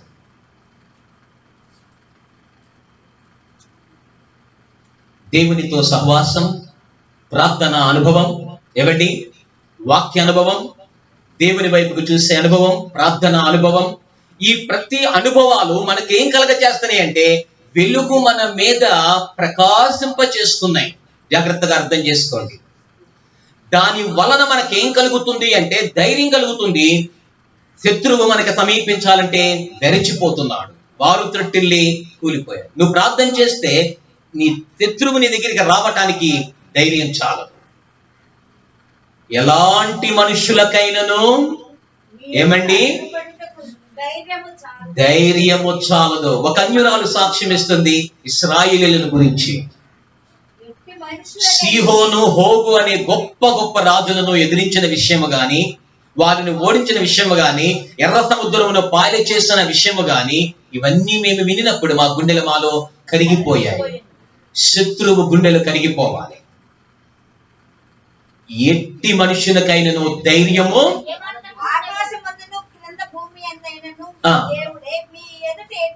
మీ ఎదుట ఎట్టి మనుషుడికైనను ధైర్యము ఏమాత్రం. కారణం ఏమిటి? నీలో వెలుగు ప్రకాశిస్తున్నప్పుడు ఎలాంటి శత్రువుకైనా నీ ముందుకు రావటానికి ధైర్యము చాలదు. ఏ కష్టమైనా నీ మీదకి రావడానికి ధైర్యం చాలదు. వాడు బలవంతుడకు పగవాడు కావచ్చు, వాడికి నీ ముందుకు రావటానికి ధైర్యము చాలదు. అవును, దేవుని యొక్క వెలుగు మనలో ఉంటే మన మీదకి ఏ శత్రువుకి రావటానికి, శత్రువు మన మీదకి రావటానికి, శత్రువు మన మీద పని చేయడానికి, మన వైపుకి చూడటానికైనా నువ్వు ధైర్యము చాలదు. అవును, కారణం ఏమిటంటే ప్రార్థన చేయటం ద్వారా, దేవునితో సహవాసం చేయటం ద్వారా, దేవుని వైపుకు చూడటం ద్వారా, దేవుని వాక్యమును మన హృదయములో లేదా ఆత్మీయ ఆహారాన్ని మన జీవితంలో కలిగి ఉండడం ద్వారా మనము ఏమి కలిగి ఉంటాము అంటే, ఒకటి ధైర్యం, రెండవది శత్రువు మనకి సమీపముగా రాకుండా వాడు విరుస్తాడట, వాడు భయపడిపోతాడు. అవును, చూడండి మరొక మాట మనము చూసినట్లయితే ఆధ్యాత్మికతమైన జీవితంలో ప్రసంగి గ్రంథములో ఒక మాట రాస్తూ అంటాడు జ్ఞాని అయినటువంటి సొలొమోను. 8వ అధ్యాయము 1వ వచనం, 8వ అధ్యాయం 1వ వచనం ఫలితముగా, జ్ఞానులతో సమానమైన వారు ఎవరు? జరుగువాటి భావమును ఎరిగిన వాడు ఎవడు? మనుష్యుల జ్ఞానం వారి ముఖమునకు తేజస్సునిస్తుందట. దేవునికి స్తోత్రాలు చెప్దామా? అక్కడ ఏమని చెప్తున్నారటండి? జ్ఞానులతో సమమైన వారు ఎవరు? అక్కడ జ్ఞానంతో సమమైన వారు ఈ లోకంలో ఎవరు లేరంటండి, ఒక విధంగా చెప్పాలంటే. ఆ తర్వాత జరుగు వాటి యొక్క సంగతులు లేదా వాటి భావములు ఎరిగిన వారెవరు? ఎవరు ఎరుగుతారు ఇవి? జ్ఞానము కలిగిన వాడే ఎరుగుతాడు. జరుగుచున్న సంగతులు, జరుగుచున్న సంఘటనలు, దాని భావం. ఇప్పుడు ఏ సంఘటనలు మనం చూస్తున్నాం? కొన్ని నెలల నుంచి, ఎవరి ఫిబ్రవరి నుంచి లేదా జనవరి నుంచి మనం ఏ సంగతులు చూస్తున్నాం? నిజముగా మనలో జ్ఞానం ఉంటే, నిజంగా మనలో జ్ఞానం, తెలివి, వివేచన ఉంటే జరుగుచున్న దాని యొక్క భావం ఏమిటి? ఏమిటి జరుగుతున్న పరిస్థితులు, జరుగుతున్న పరిణామము, దీని భావం ఏంటి అసలు? ఇలా ఎందుకు జరుగుతుంది? ఈ పరిస్థితుల యొక్క పరిణామం ఏమిటి? దీని భావం, జరుగుతున్న సంగతుల యొక్క భావం ఎవడు గుర్తెరగగలడు అంటే జ్ఞానము గలవాడు. అందుకే జ్ఞానము గల స్త్రీ తన ఇంటిని చక్కగా కట్టును అని రాస్తాడు. ఆమె గురించి ఆ సామెత గ్రంథం ఆఖరి అధ్యాయంలో చాలా చక్కగా వివరాలు రాస్తాడు. నేను దాన్ని చదివించట్లేదు, జాగ్రత్త గమనించండి. జ్ఞానము గలవాడే దానిని వివేచిస్తాడు, దాన్ని గ్రహిస్తాడు. ఈ ప్రతికూలతలు ఎందుకు వస్తున్నాయి, ఈ తెగుళ్ళు ఎందుకు వస్తున్నాయి, లేదంటే ఇది దేవుని రాకడకు సూచనలా, దేవుడు పంపించిన తెగుళ్ళ, ఇవన్నీ ఆలోచిస్తాడు. జ్ఞానము కలిగినటువంటి, అందుకే జ్ఞానులకు సమమైనటువంటి వారు ఎవరు? జ్ఞానము కలిగి ప్రవర్తించు. బుద్ధియు జ్ఞానము సర్వ సంపద ఆయన యందు గుప్తమై ఉన్నవి. సొలొమోను అడిగింది జ్ఞానం, ఐశ్వర్యము కాదు. ఎందుకంటే జ్ఞానమునకు సమమైన వారి ఈ లోకములో ఎవరు లేదు. జరుగుతున్న సంగతుల యొక్క భావం ఏమిటో ఎవరికి తెలుస్తుంది? జ్ఞానము గల వాడికే తెలుస్తుంది, తెలివి కలిగిన వాడికే తెలుస్తుంది. ఆమె తన ఇంటి వారి అనక బాబుగా ఎరిగి ఉన్నది. పని చేయకుండా భోజనం వచ్చేది. రాత్రి వేళ ఆమె దీపము ఆరిపోదు. చలి తగలకుండా వారి ఇంటి వారికి చక్కగా కంబడులు చక్కగా జాగ్రత్తగా ముందరే ప్రిపేర్ చేసి పెట్టుకుంటుంది. ఈ విధముగా చూస్తే ఈ పరిస్థితులు చూస్తూ కూడా కొన్నిసార్లు నిమ్మక నీరెత్తినట్లుగా భక్తి చేసే క్రైస్తవ్యం చాలా జాగ్రత్తగా వివేచించాలి. ఇవన్నీ మనం చూస్తున్నప్పుడు మనం ఇంకెంత జాగ్రత్తగా ఉండాలి. ఇక రాబోయే కాలంలో ఏ పరిస్థితులు మన ముందు రాబోతున్నాయి, ఈ పరిస్థితుల మధ్యలో మన భక్తి ఎలా చేయాలి, ఏమిటి మన ఇంటిని ఎలా కట్టుకోవాలి, మన ఆత్మీయ గృహాన్ని ఎలా కట్టుకోవాలి, మన ఆత్మీయ ఆ వ్యవస్థని ఎలా నిర్మించుకోవాలి. ఎవరిని పిలిపించమన్నాడు?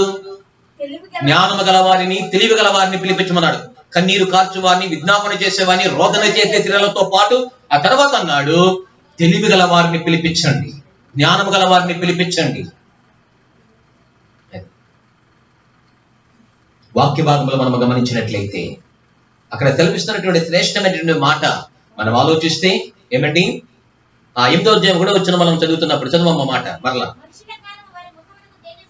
వారి ముఖమునకు ఏమిస్తుంది అంటే తేజస్సుని ఇస్తుంది. అంటే ఎవరు దాని వలన ఏమవుతుందట? వారి యొక్క మోటుతనము మార్చును. దేవునికి స్తోత్రాలు చెప్దామా? ఏం మారుతుందట? అర్థమైందా? మోటుతనం అంటే మనకు తెలుసుగా, మోటుతనం మనకు తెలిసిందే భక్తి, లేదంటే పట్టిందే కుందేలికి మోడే కాళ్ళు. మూర్ఖం మోటుతనం, మోటి సరసం అంటారుగా. ఇదైతే ఇంకా మనకు బాగా అర్థమైతే ఏమండి. అలాగే ఆ మోటితనం మారుతుందట. దేని వలన? జ్ఞానము వలన. కొన్నిసార్లు మోటిగా భక్తి చేస్తావు, కొన్నిసార్లు మోటిగా ప్రవర్తిస్తావు, కొన్ని మోటిగా మాట్లాడతావు. నీ నోటితో ఏం మాట్లాడతావు? మోటిగా మాట్లాడతావు. ఏమండి, అప్డేట్ అవ్వాలి. ఎప్పటికప్పుడు ఫోన్లో మీరు చూస్తారు కదా, ఏమండి ఎప్పటికప్పుడే యాప్లు ఏం చేయమంటే అంటే అప్డేట్ చేసుకోండి. భక్తి చేస్తూ ఉన్నప్పుడు మనలో ఏం కలవంటే జ్ఞానం ఎప్పుడైతే వస్తుందో మోటితనమును ఏమవుతుందట? మార్చబడును. మోటితనం మారుస్తుంది. ఎప్పుడు? జ్ఞానము ఎవరికైతే ఉంటుందో ఆ జ్ఞానం వారికి ఏం కలగజేస్తుందట? ప్రకాశం. అక్కడ ఏం రాస్తాయంటే జ్ఞానం తేజస్సునిస్తుంది. జ్ఞానం ఏం చేస్తుందట? మనిషికి తేజస్సునిస్తుంది. మన ముఖమునకు ఏమిస్తుందట? తేజస్సునిస్తుంది. ఎప్పుడైతే ఆ జ్ఞానం మనలోనికి వచ్చిందో ఆ జ్ఞానం మనకి ఏమి ఇచ్చిందంటే ముఖమునకు తేజస్సు ఇచ్చింది. మనలో ఉన్న మోటితనం ఏమైపోయిందంటే మార్చబడిపోయింది. మోటితనం ఏమైపోయిందట? మార్చబడిపోయింది.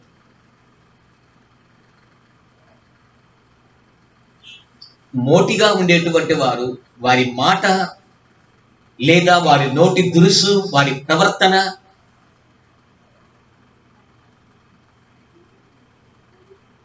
మనం భక్తి చేస్తున్నామంటే ఆ మూర్ఖత్వము గాని, ఆ మోటితనంగా గాని, ఆ పాత పద్ధతులు, పాత విధానాలను పక్కన పెట్టేసి మనలో ఎలాంటి మార్పు రావాలి అంటే జ్ఞానము కలిగినటువంటి ఆ మార్పు మనలో ఉన్న మోటితనమును ఏం చేస్తుందంటే మార్చేస్తుందట. మూర్ఖత్వంతో ఉన్నావా? ప్రేమతత్వం వచ్చేస్తుంది. అసూయతో ఉన్నావా? ఎదుటివాడి క్షేమాన్ని కలగజేసే మనసు వస్తుంది. ఎదుటివాడిని ద్వేషిస్తున్నావా? ప్రేమించే మనసు నీలోకి వచ్చేస్తుంది. ఇప్పుడు మోటితనము మారినప్పుడు ఏం మారాలట? మనిషిలో మోటితనం మారిపోవాలి.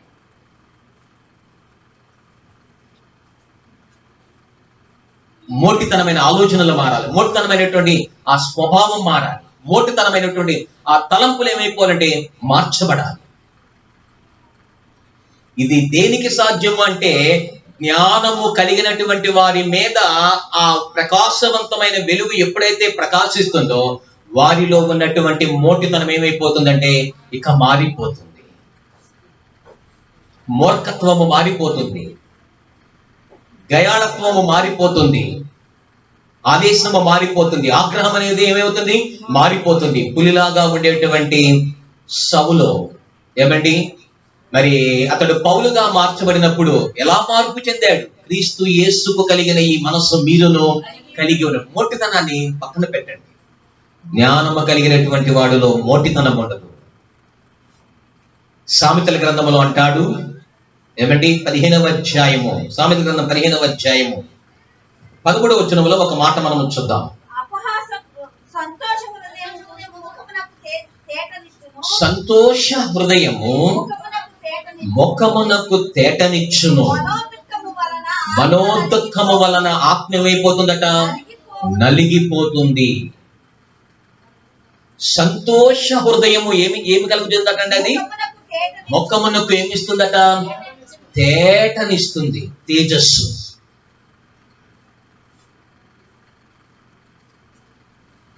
మనోదుఃఖము ఏం చేస్తుందట?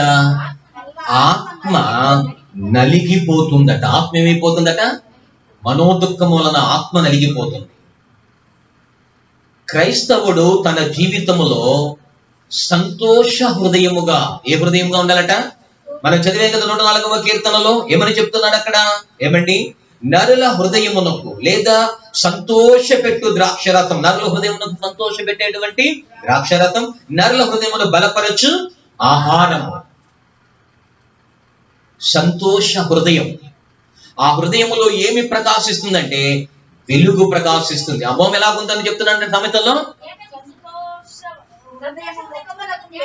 ముఖమునకు తేటనిస్తుంది, తేజస్సునిస్తుంది. ఏ హృదయము? సంతోష హృదయం.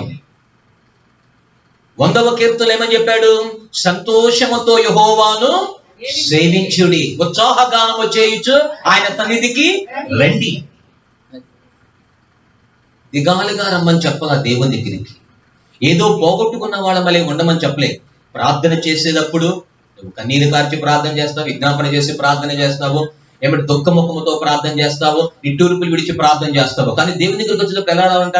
సంతోషముతో ఆయన దగ్గరికి రండి, ఆనందముతో నా హృదయము కేకలి వేయించు ఉన్నది. 82వ కీర్తన ఏమన్నా అంటండి? ఆనందముతో కేకలి, జీవమగల దేవుని దర్శించుటకు ఏమండి నా హృదయము,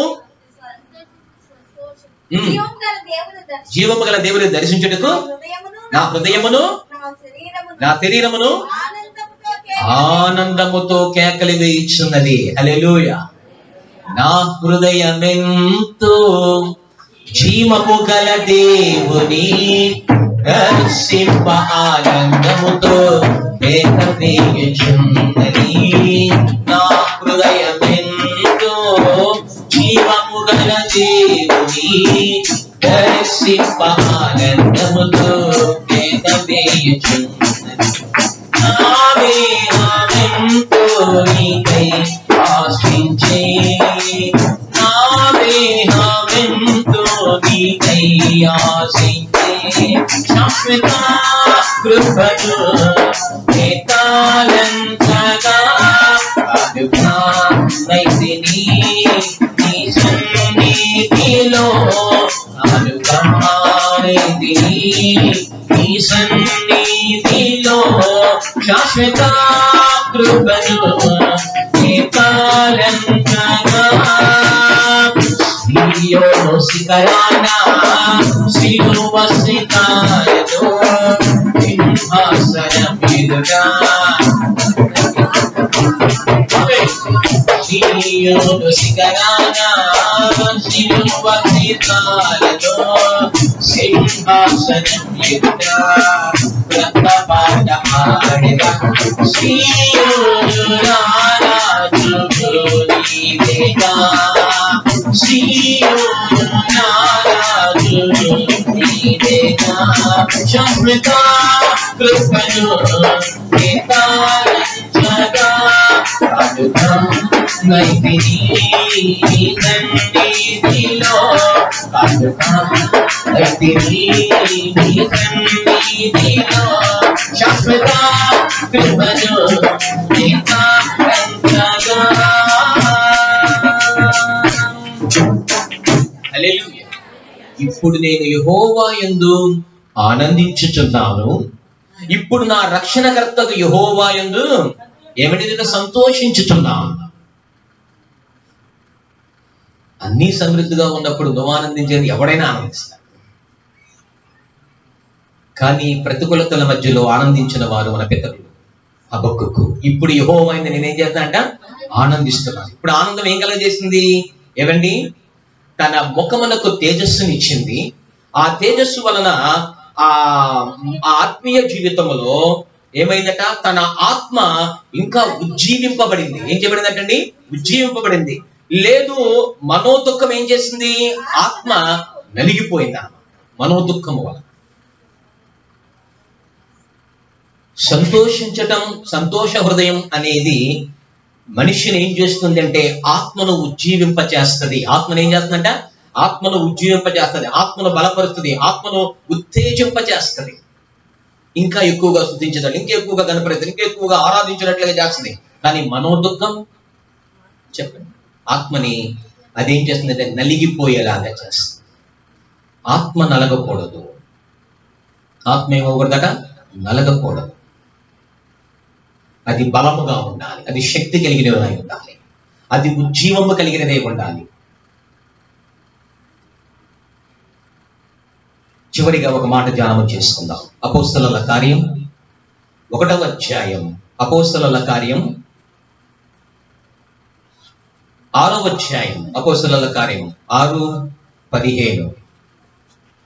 సభలో కూర్చున్న వారందరూ అతని వైపు తేరి చూడగా, సభలో కూర్చున్నటువంటి వారందరూ ఆయన వైపుకు తేరి చూడగా అతని ముఖము దేవదూత ముఖము వలె వారికి కనబడెను. అతని ముఖము దేవదూత ముఖము వలె వారికి కనపడెను.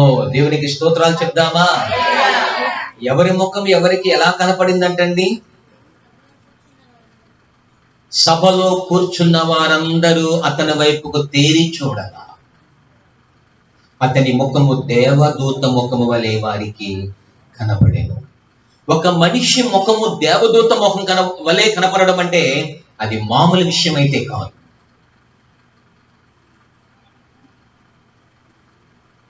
అక్కడ లిబెర్త్ అనేటువంటి సమాజంలో కురేనీయులు సమాజం, అలెగ్జాండ్రియా సమాజం, లేదంటే కనుక కిల్కియా నుండి, ఆసియా నుండి అనేక మంది వచ్చారు.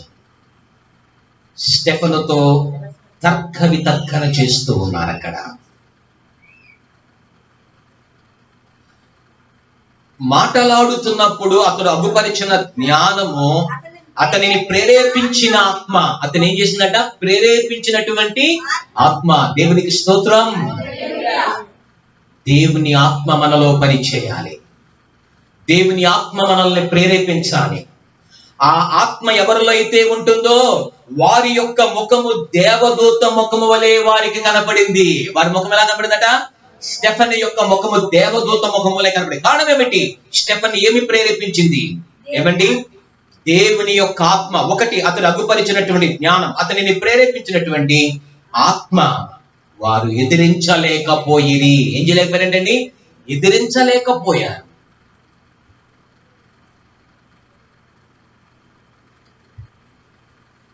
జ్ఞానము ఏమి చేసింది అంటే తన ముఖమునకు మెరుగునిచ్చింది కనుక మోటితనమును ఏం చేసిందట? మార్చివేసిందట. అలాంటి జ్ఞానం స్టెఫెన్ లో ఉంది. రెండవది, అతనిని ప్రేరేపించినటువంటి ఆత్మ. వారు ఎదిరించలేకపోయారు. ఇది శక్తి చేతను బలము చేతను కాదు గాని నా ఆత్మ ద్వారా కార్యం జరిగిస్తాను. జెరుబ్బాబెలుకు పర్వతం అడ్డుగా నిలబడింది దేవుని ప్రజలకు. శక్తి చేత ఏం చేయగలరు? బలము చేత పర్వతాన్ని ఏం చేయగలరు? అడ్డుగా నిలబడిన పర్వతాన్ని, అడ్డుగా నిలబడిన ఎరుకో గోడలను. అక్కడ స్తుతి చెల్లించారు 7 దినములు. యాజకులు బోరలు ఊదుతున్నారు, ప్రజలు పాటలు పాడుతూ ఉన్నారు. ఏమండి? స్తుతి చెల్లించుతూ ఉన్నారు. ఎరుకు కోట గోడలు పడిపోయాయి. ఇక్కడ కూడా పర్వతమును అడ్డుగా నిలబడినప్పుడు ఇది శక్తి చేతను కాదు, బలము చేతను కాదు, నా ఆత్మ ద్వారా ఏం చేస్తానంటండి, కార్యము జరిగిస్తానని పర్వతమును దేవుడు ఎలా మార్చాడంటే చదును భూమిగా మార్చాడు. ఎలా మార్చాడట? చదును భూమిగా మార్చాడు. ఎందుకంటే అతనిని ప్రేరేపించిన ఆత్మను వారు ఎదిరించలేకపోయారు. దేవుని ఆత్మను ఎవ్వడూ ఎదిరించలేదు. సరే, వాళ్ళ ప్రయత్నాలు వాళ్ళు చేశారు. ఆ సమయంలో అక్కడ ఉన్న పెద్దలు ఏమండి, కొంతమంది అబద్ధ సాక్షులను ఏర్పాటు చేసుకుని, మరి స్టెఫను కేవలము మరి నజరేయుడైన యేసు ఈ చోటును పాడు చేసి మోషే మనకి ఇచ్చినటువంటి ఆచారములను మార్చుచున్నాడు, వీడు చెప్పి మేము మరి విన్నాము అని అబద్ధ సాక్ష్యాలు చెప్పారు. ఒక ఇద్దరు ముగ్గురిని ఏర్పాటు చేసుకున్నారు. అన్నాడు ఆహాబు యొక్క భార్య కూడా మరి అలాగే అబద్ధ సాక్షులను ఏర్పాటు చేసుకుని ఒక ఏమండి చిన్న వ్యవసాయదారుడైనటువంటి నాబోతు యొక్క స్థలాన్ని ఆక్రమించడానికి ఏ విధముగా ఏమంటే లేదా ద్రాక్ష తోటను ఆక్రమించుకోవడానికి అబద్ధ సాక్షులని చెప్పి రాజుకు వ్యతిరేకంగా వాడు మాట్లాడాడు, మేము విన్నామని చెప్పగానే రాజుకు వ్యతిరేకంగా మాట్లాడితే రాళ్లతో కొట్టి చంపేసింది. ఇక్కడ ధర్మశాస్త్రం కూడా అంతే, దేవునికి విరోధముగా ఏదైనా మాట్లాడితే కనుక వ్యతిరేకంగా మాట్లాడితే రాళ్లతో కొట్టి చంపేసేయాలి. అందుకే మరి పాపం చేసిన స్త్రీని యేసుక్రీస్తు ముందుకు తీసుకొచ్చారు. ఒకటి ధర్మశాస్త్రానికి విరోధముగా ఏదైనా సలహా సూచన ఇస్తే, తీర్పిస్తే యేసును రాళ్లతో కొట్టి చంపొచ్చు. లేదు మరి ఆ స్త్రీ చేసింది తప్పే అని ధర్మశాస్త్ర ప్రకారం ఒకవేళ యేసయ్య చెప్తే గనక ఆ స్త్రీని చంపేసేయాల్సిన పరిస్థితి. కానీ యేసు తన కళ్ళ ముందు ఆ స్త్రీని చంపుకోవడం ఇష్టం లేదు.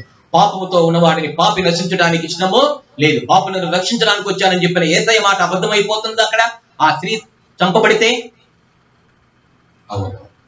అదే ప్రకారముగా వీళ్ళు దేవదూషణ చేశాడు అని స్టెఫన్ ఏం చేశాడంటే అక్కడ రాళ్లతో కొట్టి చంపడానికి సరే అబద్ధ సాక్షులు చెప్పారు. అయితే సభలో కూర్చున్న వారందరూ, ఎక్కడ కూర్చున్న వారందరట? సభలో కూర్చున్న వారందరూ అతని వైపుకు తేరి చూడగా అతని ముఖము దేవదూత ముఖము వలె వారికి కనపడెను. దేవునికి స్తోత్రం. ఇదే దేవదూత ముఖమును అగ్నిగుండములో చూశాడు రాజు. కానీ ముగ్గురు బాలుల యొక్క మొహము అయితే దేవత మొహం లాగా కనిపించలేదు, కానీ నాలుగో వాని యొక్క రూపము దేవదూత రూపమును పోలి ఉన్నది. ఇప్పుడు స్టెఫన్ ముఖం ఎలాగుందట? దేవదూత ముఖము వలె ప్రకాశిస్తుంది. దేని వలన చెప్పండి? దేని వలన? యెహోవా ఆత్మ లేదా పరిశుద్ధాత్మ, దేవుని ఆత్మ. అక్కడ శాంసన్ యెహోవా ఆత్మ ప్రేరేపించింది, ఇక్కడ పరిశుద్ధాత్మ అతనిని ఏమండి మరి ఆత్మ ప్రేరేపించిన. దేవుని ఆత్మ ఎప్పుడైతే మనలోనికి వస్తుందో, దేవుని యొక్క శక్తి ఎప్పుడైతే మనలోనికి వస్తుందో, దేవుని అభిషేకము ఏమండి ముఖమునకు మెరుగునిచ్చు తైలము అన్నాడు. అది అహరోను యొక్క తల మీదగా ఆ అంగి యొక్క అంచులు మట్టుకు దిగజారుతున్నటువంటి పరిమళ తైలముతో సమానం. ఆ తైలమే పరిశుద్ధాత్మ.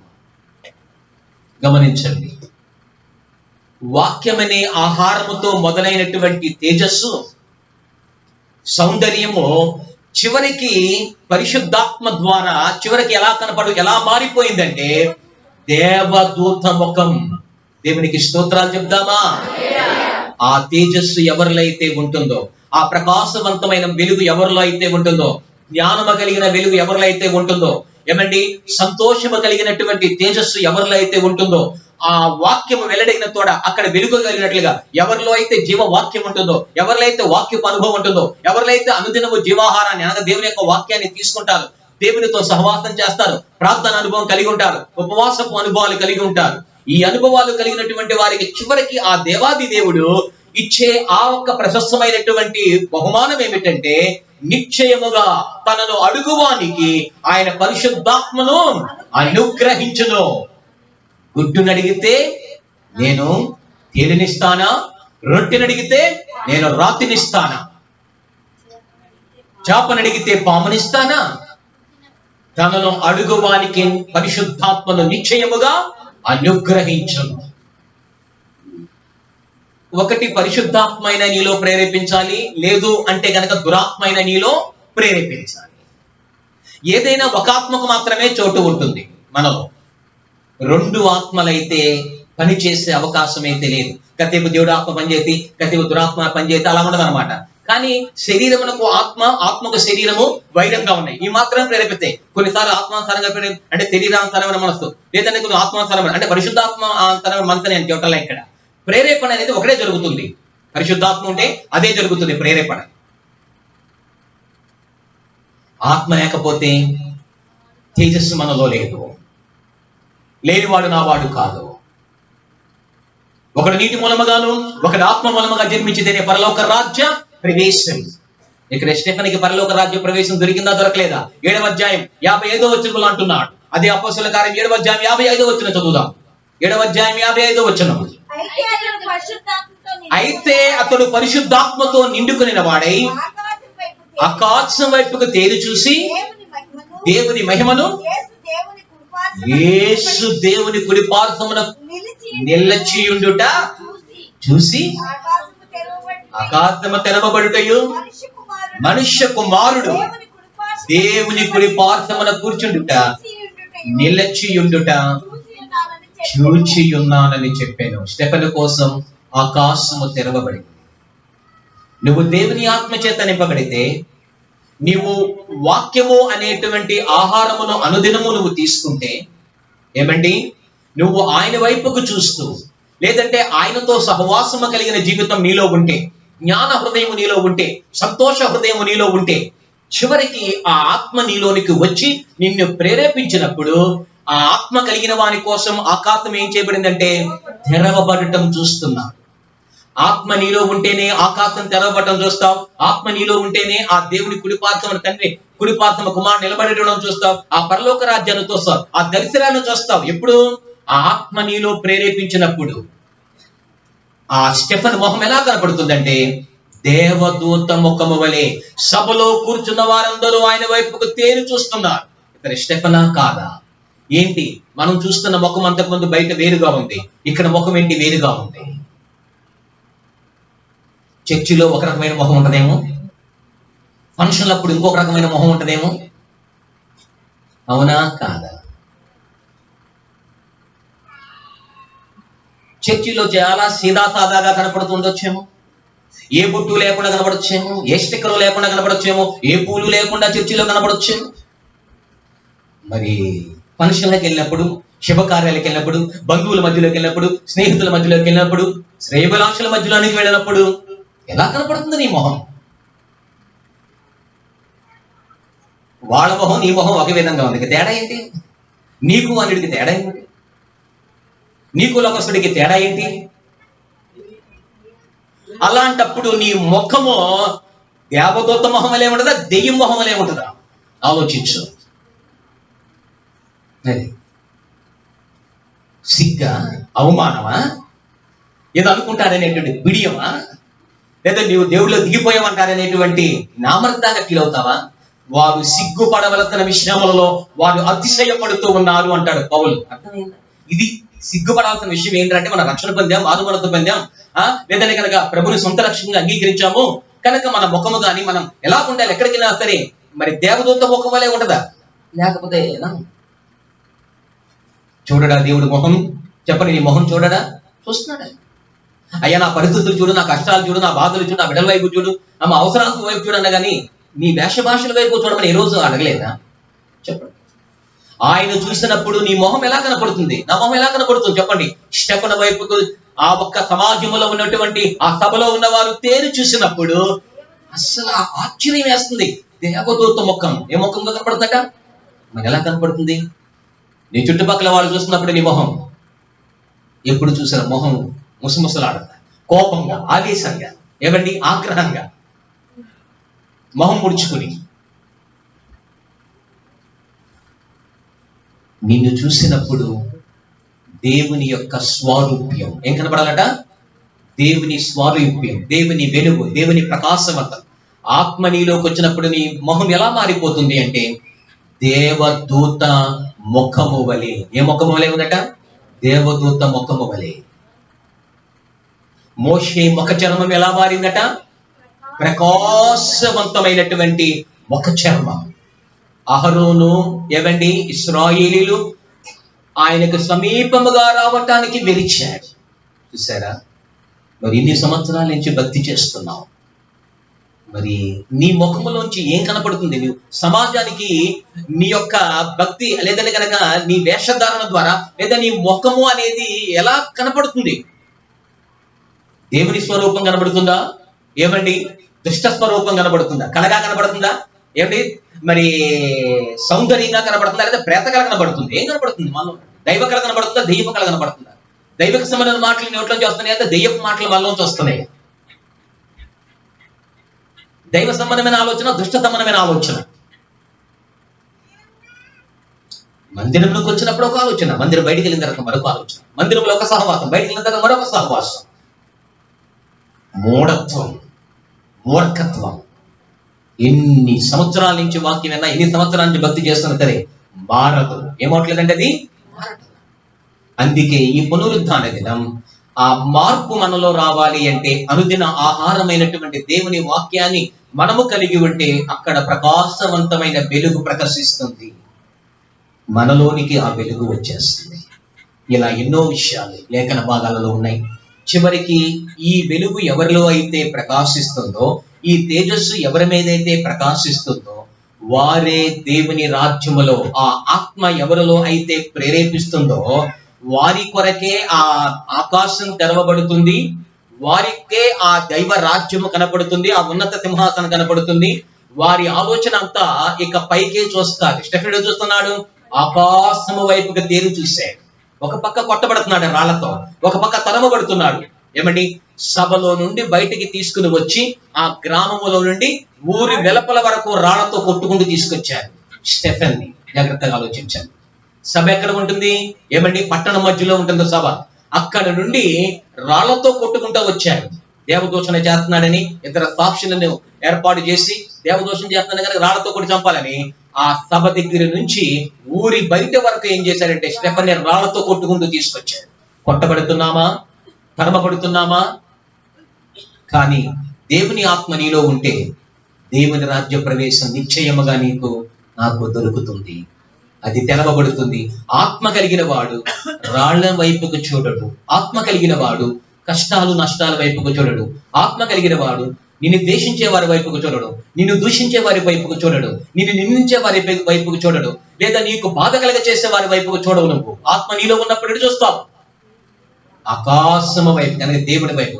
విశ్వాసమునకు కర్తయు దాన్ని కొనసాగించు యేసు వైపుకు చూస్తూ ఆయనతో సహవాసం కలిగి ఉంటాం. ఏ తగలట్లేదు రాళ్ళు? తగలలేదా? ఇంకా ఆత్మ చేత నింపబడ్డాడు, దేవదూత ముఖం వలె ఉంది. రాళ్ళు అతనికి ఏం తగలదు, ఏం చేయట్లేదు. అతను రాళ్ళు ఏం చేయలేదు. అసలు రాళ్ళ గురించి ఆలోచించట్లేదు. వాళ్ళు కొడుతున్నారు, దాని గురించి ఆలోచించట్లేదు. తనం పడుతున్నారు, దాని గురించి ఆలోచించట్లేదు. దేవుని ఆత్మ చేత స్టెఫెను నింపబడ్డాడు. దేని చేత నింపబడ్డాడట? నిజముగా నువ్వు దేవుని ఆత్మ చేత, నిజంగా పరిశుద్ధ ఆత్మ శక్తి చేత నువ్వు నింపబడితే లోకములో ఏ శ్రమ నేనేం చేయలేదు, ఏ నిందలు నేనేం చేయలేవు, ఏ అవమానాలు నేనేం చేయలేవు. నాకు నీ ఆలోచన అంతా దేవుని రాజ్యం, దేవుని పట్టణం, దేవుని యొక్క ఆ ఉన్నత సింహాసనం, తండ్రి కుమారుడైన యేసుక్రీస్తు కుడి పార్శ్వన నిలబడి ఉండటం, ఆకాశం తెరవబడటం. ఎప్పుడు తెరవబడుతుందా? ఎప్పుడు ఆయన రాజ్యానికి చేరాలా? ఎప్పుడు ఆయన ఉన్నతమైన రాజ్యంలో ప్రవేశించాలా? ఆ దేవాది దేవుడిని ఎప్పుడు నేను ఎదుర్కోవాలా? ఆయన రాజ్యంలో ఎప్పుడు నేను చేరాలా అని ఆశ, ఆలోచన, తపన ఆత్మ నీలో ప్రేరేపిస్తున్నదన్నమాట. కొడితే రాడు తగిలేదు, లేదా శ్రమలు వెతుకులతో వచ్చినా పర్వాలేదు, నేను యెహోవా యందు ఆనందిస్తున్న హబక్కూకు అక్కడ చెప్పాడు. ఇక్కడ స్టెఫెను విధంగా రాళ్లతో కొట్టబడి చంపబడుతున్నప్పుడు తన ప్రాణం చివరి శ్వాస విడిచేంత వరకు ఆ దేవాది దేవునిని ఆత్మ అతనిలో ప్రేరేపించి చివరికి అతను ఎక్కడికి వెళ్ళబడ్డాడంటే ఆ నిత్య రాజ్యములో ప్రవేశించాడు. ఎక్కడ ప్రవేశించాడంటండి? ఆ ప్రభు రాజ్యంలో ప్రవేశించాడు. యేసు ప్రభువా నా ఆత్మని చేర్చుకొనమని స్టెఫెను పలుకుచుండగా వాళ్ళు అతనిని రాళ్లతో కొట్టిరి. ఎక్కడ చేర్చుకుంటారంట? అయ్యా నా ఆత్మను నీ రాజ్యములో చేర్చుకో, ఆ పరలోకములో చేర్చుకోదా చాలా. అది దేవుని ఆత్మ ఎప్పుడు ఆ పరలోక రాజ్యాన్ని గురించిన ఆలోచన, ఆ పరలోక పట్టణాల గురించిన ఆలోచన. ఆత్మ లేకపోతే ఏమండి, మన కష్టాల గురించి ఆలోచన, మన నష్టాల గురించి ఆలోచన, మన బాధల గురించి ఆలోచన, మన బలహీనతల గురించి ఆలోచన, మన ఇరుకుల గురించి ఆలోచన. రాళ్ళ గురించి ఆలోచించాడా? ఏమండి నేనేం తప్పు చేశాను అన్నాడు అక్కడ. నేను వాక్యానుసారంగానే మాట్లాడింది అన్నాడు. అనొచ్చు. లేదా నేనేం చేశానని తప్పు చేశానని మరి చెరసాల్లో పడేశారు, మందు కేసి బిగించి కొట్టారు, ఏమండి రాళ్లతో కొట్టారు, కర్రలతో కొట్టారు. కానీ వాళ్ళ అర్ధరాత్రి కాల సమయంలో లేచి పాటలు పాడుచు ప్రార్థనలు చేయించు. చూసారా? శ్రమలు గుర్తురావు ఆత్మ నీలో ఉన్నప్పుడు, కష్టాలు గుర్తురావు ఆత్మ నీలో ఉన్నప్పుడు, నష్టాలు గుర్తురావు ఆత్మ నీలో ఉన్నప్పుడు, అసలు లోకమే గుర్తురాదు. ఇంకెవరు గుర్తొచ్చేది? దేవుడు, దేవుని రాజ్యం, పరలోక రాజ్యం. అబ్రహాము, ఇస్సాకు, యాకోబు అన్నారు. ఏంట్రా వాళ్ళ పరిస్థితి అంటే ఎంతసేపు పునాదులు గల పట్టణముకై వారు నిరీక్షణతో. అక్కడ సమృద్ధి. సరిగ్గా శ్రమలంటే ఆ శ్రమలు ఇంకెంతకాలంలో పడతాలే, కష్టాలు ఎంతకాలం పడతాంలే, లేదంటే అవమానాలు ఎంతకాలం పడతాంలే, పోతే దేవుడి దగ్గరికి వెళ్ళిపోతాం, విరక్తి కలిగి వైరాగ్యంతో అనుకోవచ్చు. మరి అబ్రహాము ఏమరేను, ఇస్సాకు, యాకోబు సమృద్ధి గలవారుగా, సంపన్నులుగా, ధనవంతులుగా ఉన్నారు. కానీ వాళ్ళు ఏం చేశారంటండి? పునాదులు గల పట్టణం. రెండు విధాలుగా ఉంది బైబిల్. సమృద్ధిలో దేవుడి వైపు చూశారు, దేవుడి రాజ్యం వైపుకి. ప్రతికూలతలో కూడా దేవుడి రాజ్యం వైపు చూశారు. సమృద్ధితో ఉండి దేవుడి రాజ్యం వైపు చూశారు. అబ్రహాముకి, ఇస్సాకు, యాకోబుకి దేవుడి రాజ్యం ఇచ్చారు. రాళ్లతో కొట్టబడిన స్టెఫెను కూడా దేవుడు ఏం చేశాడంటే ఆ దేవుని రాజ్య ప్రవేశాన్ని ఇచ్చాడు. ఒకటి, ఆత్మ ప్రేరేపిస్తే నీ ముఖము దేవదూత ముఖము వలె ప్రకాశిస్తుంది. అలా ప్రకాశించే వారి కోసమే ఆ రాజ్యం తెరవబడుతుంది, ఆ తలుపు తెరవబడుతుంది, అందులో ప్రవేశిస్తాం. ఈ పునరుద్ధాన దినం దేవుని ద్వారా ఏమండి ప్రకాశించే ఆ ముఖమే దేవుని రాజ్యాన్ని స్వతంత్రించుకుంటది. ఎవరిలో అయితే వాక్యం ఉంటుందో వారే ఏమండి ముఖము ప్రకాశిస్తుంది. ఎవరైతే ఆయన వైపుకు చూస్తారో, లేదా ఆయన తట్టు తిరుగుతారో, లేదంటే కనుక ఆయనతో సహవాసం చేస్తారో, లేదా జ్ఞాన హృదయము కలిగి, సంతోష హృదయము కలిగి ఉంటారో వారి మీద దేవుని ఆత్మ బలముగా పనిచేస్తుంది, ప్రేరేపిస్తుంది. అప్పుడు దేవుని రాజ్యము నీ కొరకు తెరవబడుతుంది. కనుక చాలా జాగ్రత్తగా భక్తి చేద్దాం. ఆ తేజస్సు అయినటువంటి దేవాది దేవుని, ఆ మహిమా స్వరూపుడైనటువంటి దేవాది దేవుడిని, ఎందుకంటే ఆ కోటి సూర్యుని కాంతి కంటే తేజస్సు అయినటువంటి ఆ మహిమ మనకివ్వాలని, ఆ వెలుగును మనకివ్వాలని, ఆ ప్రకాశవంతమైన తేజస్సును మనకివ్వాలని యేసు ఈ లోకానికి వచ్చారు. గొప్ప వెలుగు చూసి ఏం చూశారంటండి? చీకటిలో మరణఛాయలలో కూర్చున్న వారు ఏం చూశారంటే గొప్ప వెలుగు. నన్ను వెంబడించి వాడు చీకటిలో ఒక జీవపు వెలుగులో, ఆ వెలుగే నిన్ను నిత్య జీవానికి తీసుకుని వెళుతుంది. మన ముఖము వెలుగా, చీకట, సౌందర్యమా, కళగా ఉందా, లేకపోతే ప్రేత కళగా ఉందా, దైవ కళగా ఉందా? మనం చూసినప్పుడు ప్రజలేంటి, సమాజం ఏంటి, దేవుడేంటి, ఎవరో చూస్తున్నాం మనం. చాలా సౌందర్యముగా ఉండాలి.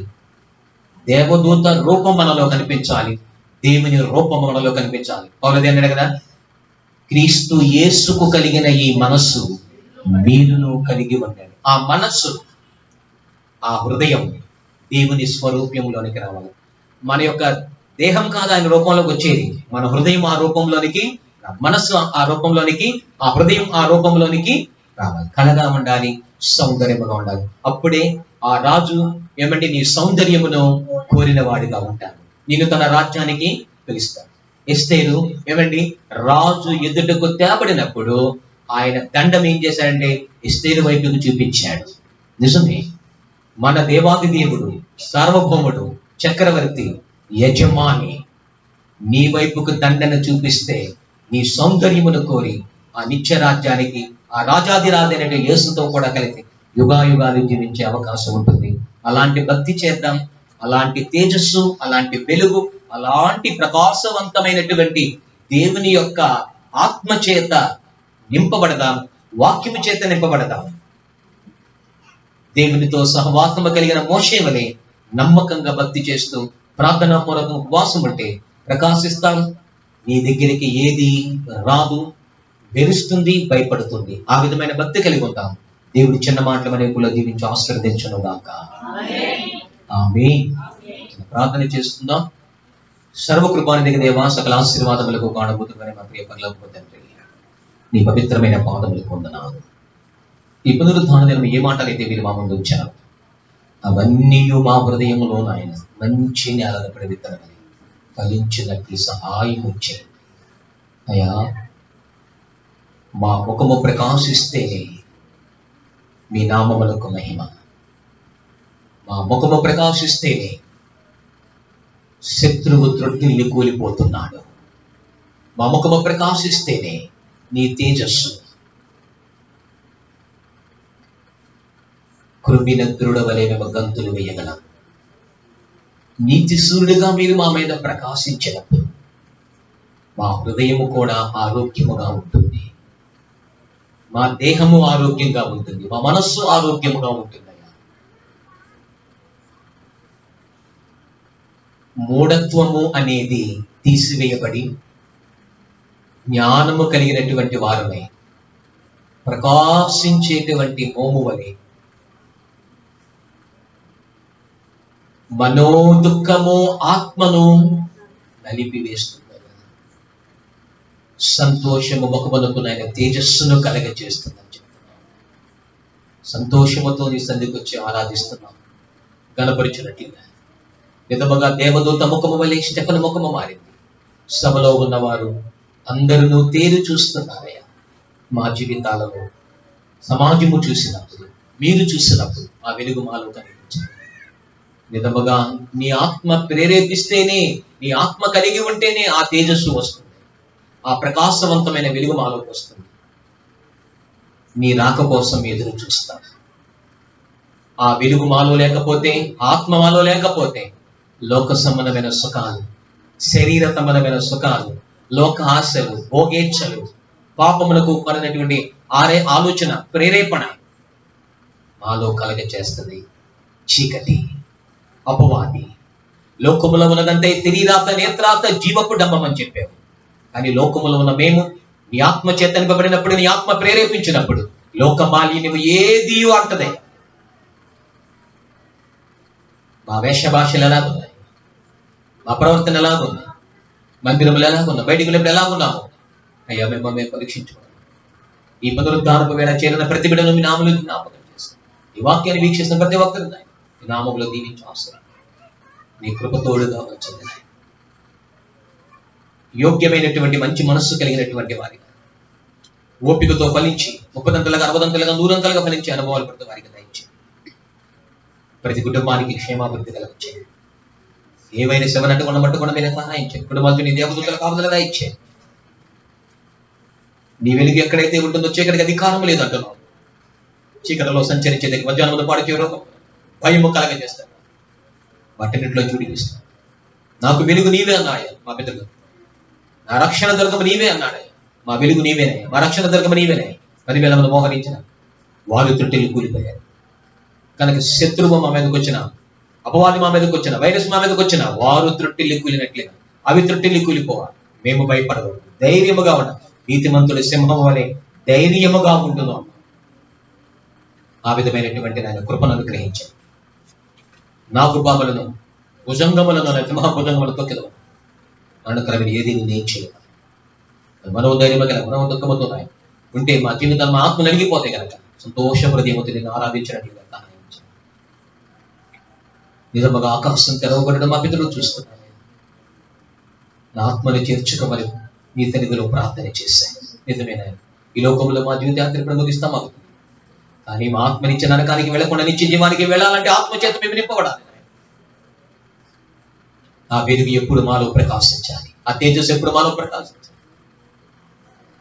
అలాంటి అనుభవాలు ప్రతి ఒక్కరికి దయచేయండి.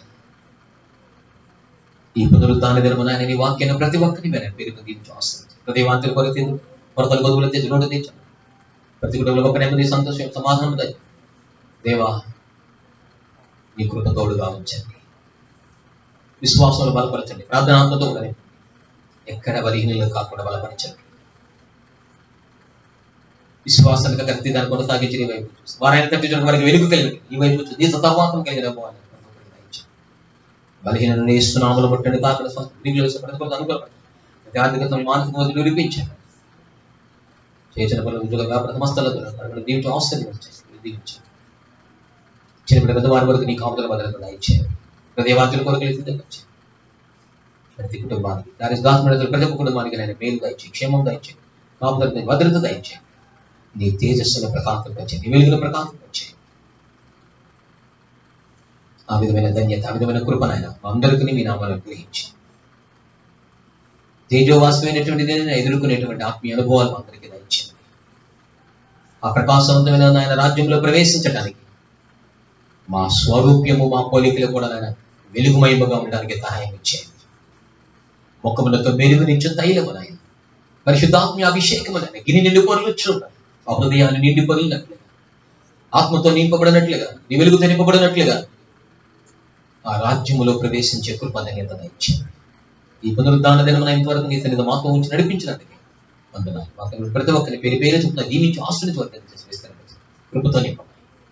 యేసు నామములో అడుగుచున్నాం పరమ తండ్రి, ఆమేన్. యేసు రక్తమే ఇచ్చింది, శిల్వ రక్తమే ప్రవేశన తప్పన విజయము కలుగునగా. ఆమేన్. ఆమేన్. God bless you.